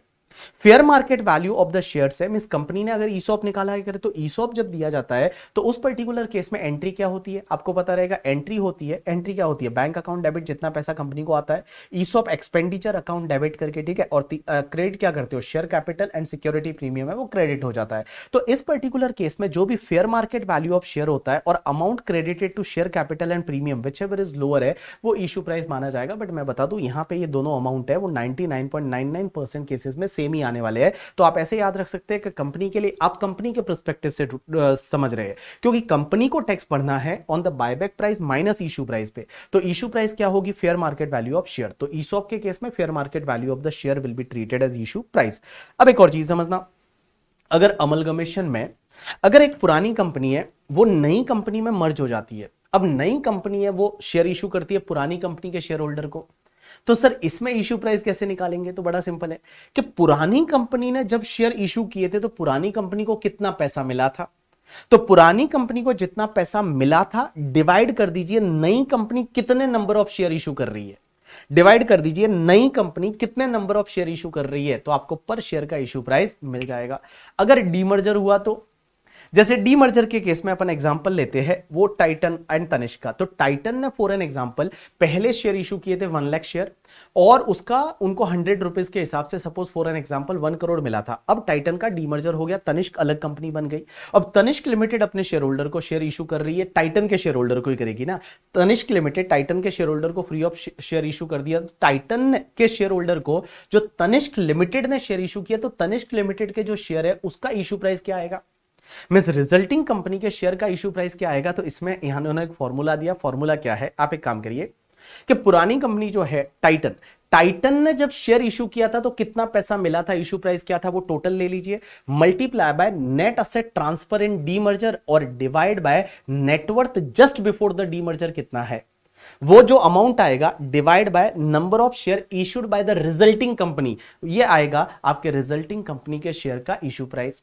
तो क्वेश्चन अब बचा कि सर डीमर्ज कंपनी जो है उसके शेयर का इशू प्राइस अब क्या बचेगा? तो डीमर्ज कंपनी को ने जब पहले शेयर इशू किए थे तो उसको कितना पैसा मिला था, वो अमाउंट लीजिए, माइनस रिजल्टिंग कंपनी के शेयर का इशू प्राइस कितना आया वो लेस कर दीजिए, जो बचेगा वो तुम्हारे डीमर्ज कंपनी के शेयर का इशू प्राइस बच जाएगा। मैंने एग्जांपल के थ्रू बता रखा है, जब आप एग्जांपल देखेंगे तो आपको इजीली समझ में आ जाएगा। अब एक और चीज समझना, अगर मान लो बहुत बार शेयर इशू किया जाता है किसी असेट को, असेट के बदले, जैसे असेट आ रही है और शेयर इशू हो रही है, या लाइबिलिटी को सेटल करने के लिए शेयर इशू किया जाता है, तो उसका इशू प्राइस लेना है। आपको ध्यान रखना है एफएमवी ऑफ द असेट और liability. FMV of the asset और लाइबिलिटी, जो असेट आ रही है उसकी फेयर मार्केट वैल्यू कितनी है, या जो लाइबिलिटी आप सेटल कर रहे हो उसका फेयर मार्केट वैल्यू कितना है, वो फेयर मार्केट वैल्यू है, वो आपका इशू प्राइस माना जाएगा। अब एक और चीज समझना, एक और कॉन्सेप्ट ये आता है कि सर बहुत बार पहले डिबेंचर इशू किया था और डिबेंचर कन्वर्ट होकर उसके बदले शेयर अभी दे रहे हैं, या फिर आपने सुना होगा पहले बॉन्ड्स इशू हुआ था, बॉन्ड्स का कन्वर्जन होकर और अब शेयर दे रहे हैं, तो वो शेयर का इशू प्राइस कितना होगा? तो बड़ा सिंपल है कि आप एक काम करिए, सबसे पहले कि भैया वो जो पुराना वाला तुम्हारा डिबेंचर था या जो पुराना वाला बॉन्ड्स था, पुराना वाला जो इंस्ट्रूमेंट था, यू कैन से दैट करके, ये वाला, ये मैं 10वां पॉइंट अभी बता रहा हूं कि पुराना वाला डिबेंचर था, पुराना वाला जो बॉन्ड्स था उसको इशू किया था तो कितना पैसा मिला था कंपनी को, वो पैसा टोटल ले लीजिए और डिवाइड बाय कर दीजिए अब कितने शेयर इशू कर रहे हैं, तो वो एक शेयर का इशू प्राइस आ जाएगा। अब एक और चीज समझना, बोनस शेयर एंड सिक्योरिटी का इशू प्राइस क्या लिया जाएगा? निल। बोनस शेयर का इशू प्राइस है वो निल लिया जाएगा। और अगर मान लो यहां पे आपका बायबैक जो हो रहा है, वो बायबैक अगर मान लो डीमैट फॉर्म में जो सिक्योरिटी है उसका हो रहा है, तो इशू प्राइस कैसे दिया देखा जाएगा? फीफो मेथड पे, कि पहले कितना इशू किया था वो इशू प्राइस, उसके बाद कितना इशू किया था, उसके बाद कितना इशू किया था। मींस इन सिंपल वर्ड में बता दूं, यहां पे फीफो मेथड है वो फॉलो होगा। और एनी अदर केस में किसी में फॉल नहीं होता है, तो उस पर्टिकुलर केस में फेस वैल्यू ऑफ शेयर है वो आपका इशू प्राइस माना जाएगा। अब एक और चीज समझना, यहां पे क्या होता है कि अगर पार्टनरशिप फर्म का कन्वर्जन हो जाता है कंपनी में, या फिर प्रोप्राइटरी कंसर्न का कन्वर्जन हो जाता है कंपनी में, ऐसा मैंने कैपिटल गेन में बताया था, सक्सेशन वाला सेक्शन 47 में, यू नो दैट, तो कैपिटल गेन नहीं लगता। तो प्रोप्राइटरी कंसर्न या पार्टनरशिप फर्म है, अगर वो कंपनी में कन्वर्ट हो गया तो उस पर्टिकुलर केस में क्या होगा? Company free of cost share issue करेगी, तो उसका इशू प्राइस कैसे लिया जाएगा? तो उसका इशू प्राइस लेने के लिए आपको क्या करना है? Asset minus liability divide by number of shares कितने इशू किए उस कंपनी ने, नंबर ऑफ शेयर्स कितने इशू किए उस कंपनी ने, तो वो उस शेयर का इशू प्राइस आ जाएगा। अब यहां पे असेट की वैल्यू क्या लेनी है, तो यहां पे दे रखा है, आप बुक वैल्यू ऑफ असेट ले लीजिए बैलेंस शीट में, जो प्रोप्राइटर या पार्टनरशिप फर्म का जो बैलेंस शीट था, जिस दिन कन्वर्जन हो रहा है उस दिन असेट्स की बुक वैल्यू ले लीजिए करके, ठीक है।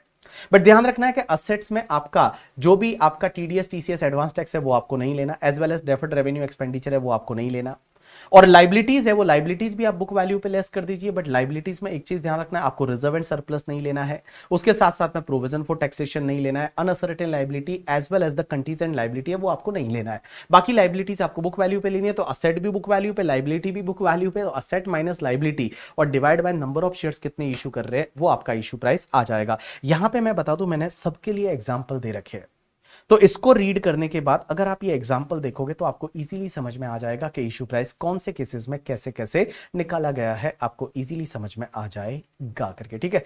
चलिए, तो आज के लिए इतना ही रखते हैं और अगले लेक्चर में हम चालू करेंगे जहां पे अपन वेरियस एंटिटी पे चलेंगे। तो टैक्सेशन ऑफ पॉलिटिकल पार्टीज है, उसके साथ साथ में आपका इलेक्टोरल ट्रस्ट है, उसके बाद में पार्टनरशिप फर्म है, उसके साथ में आपका टैक्सेशन ऑफ ट्रस्ट है, आई थिंक राइट, इसके बाद टैक्सेशन ऑफ ट्रस्ट आ जाएगा, यस। तो ये अगले वाले रिवीजन लेक्चर में हम ट्रस्ट टॉपिक है, एक्रिएटेड इनकम तक है, वो अपन अगले लेक्चर में कवर करेंगे करके, ठीक है। चलिए, तो आज के लिए इतना बहुत है। बाकी हर बार जैसे मैं बोलता हूँ, एग्जाम्स है वो पास है और फटाफट फटाफट पढ़ने लग जाओ और चीज़ों को लाइक बड़ा चैलेंजिंग बनाना चालू करो। आप जो भी आपके, बिकॉज क्या होता है, हर किसी का माहौल एक जैसा नहीं होता। मेरे को कल परसों कोई बोल रहा था, किसी का फोन आया, सर पढ़ाई नहीं हो रही क्योंकि उधर थोड़ा कंस्ट्रक्शन का काम चल रहा है इसलिए बार बार ध्यान इधर चला जाता है। ऐसा नहीं करना है। बहुत सारी ऐसी ऑड सिचुएशंस रहेगी जहां पे आपको लगेगा, बहुत सारे लोग क्या होते हैं ना, फिर अपने को आपको कंफर्ट जोन में डाल देते हैं कि चलो क्या फर्क पड़ता है करके, नहीं पढ़ते हैं, लाइट नहीं है तो नहीं पढ़ेंगे आज करके। ऐसा नहीं होता है। आपके पास में बहुत सारे अदर साधन अवेलेबल है जिसको देख के और जिससे आप पढ़ सकते हो।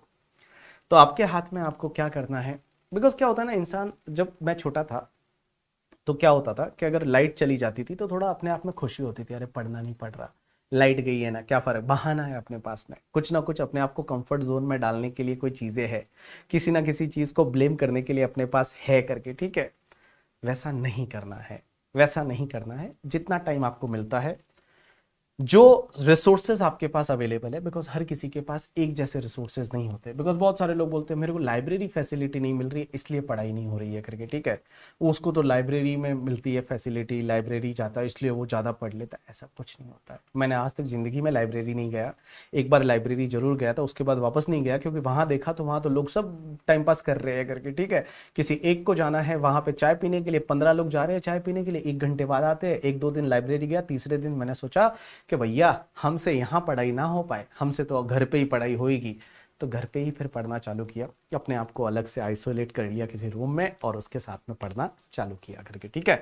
तो ये सब चीज़ें हैं, थोड़ा ध्यान रखो, थोड़ा अपने आप को पुश करो, मोटिवेट करो, एवरी डे ट्राई करो, थोड़ा थोड़ा थोड़ा इंप्रूवमेंट होता जाए, खुश रहा करो, मॉर्निंग में उठ के जो टारगेट सेट किए हैं वो कंप्लीट होने चाहिए इवनिंग तक, और अगर नहीं भी होते हैं तो दूसरे दिन कंप्लीट होने चाहिए करके, ठीक है। और अपने आप को ऐसा डालो ना कि वो टारगेट्स जो आपने सेट किए वो कंप्लीट हो। एक बार अगर मान लो नहीं होता है तो डोंट अगला दिन उस पर मत डालो, अगले दिन वापस दूसरा टारगेट है वो कंप्लीट करो, फिर आपको अंदर से दुख होने लग जाएगा यार कंप्लीट नहीं हुआ था पहले वाला टारगेट, ठीक है। तो भैया अगला टारगेट आप पूरा सीरियसली लोगे और उसको 100% आप कंप्लीट करोगे। चलो आज के लिए इतना बहुत है, कंटिन्यू करते हैं नेक्स्ट रिवीजन लेक्चर।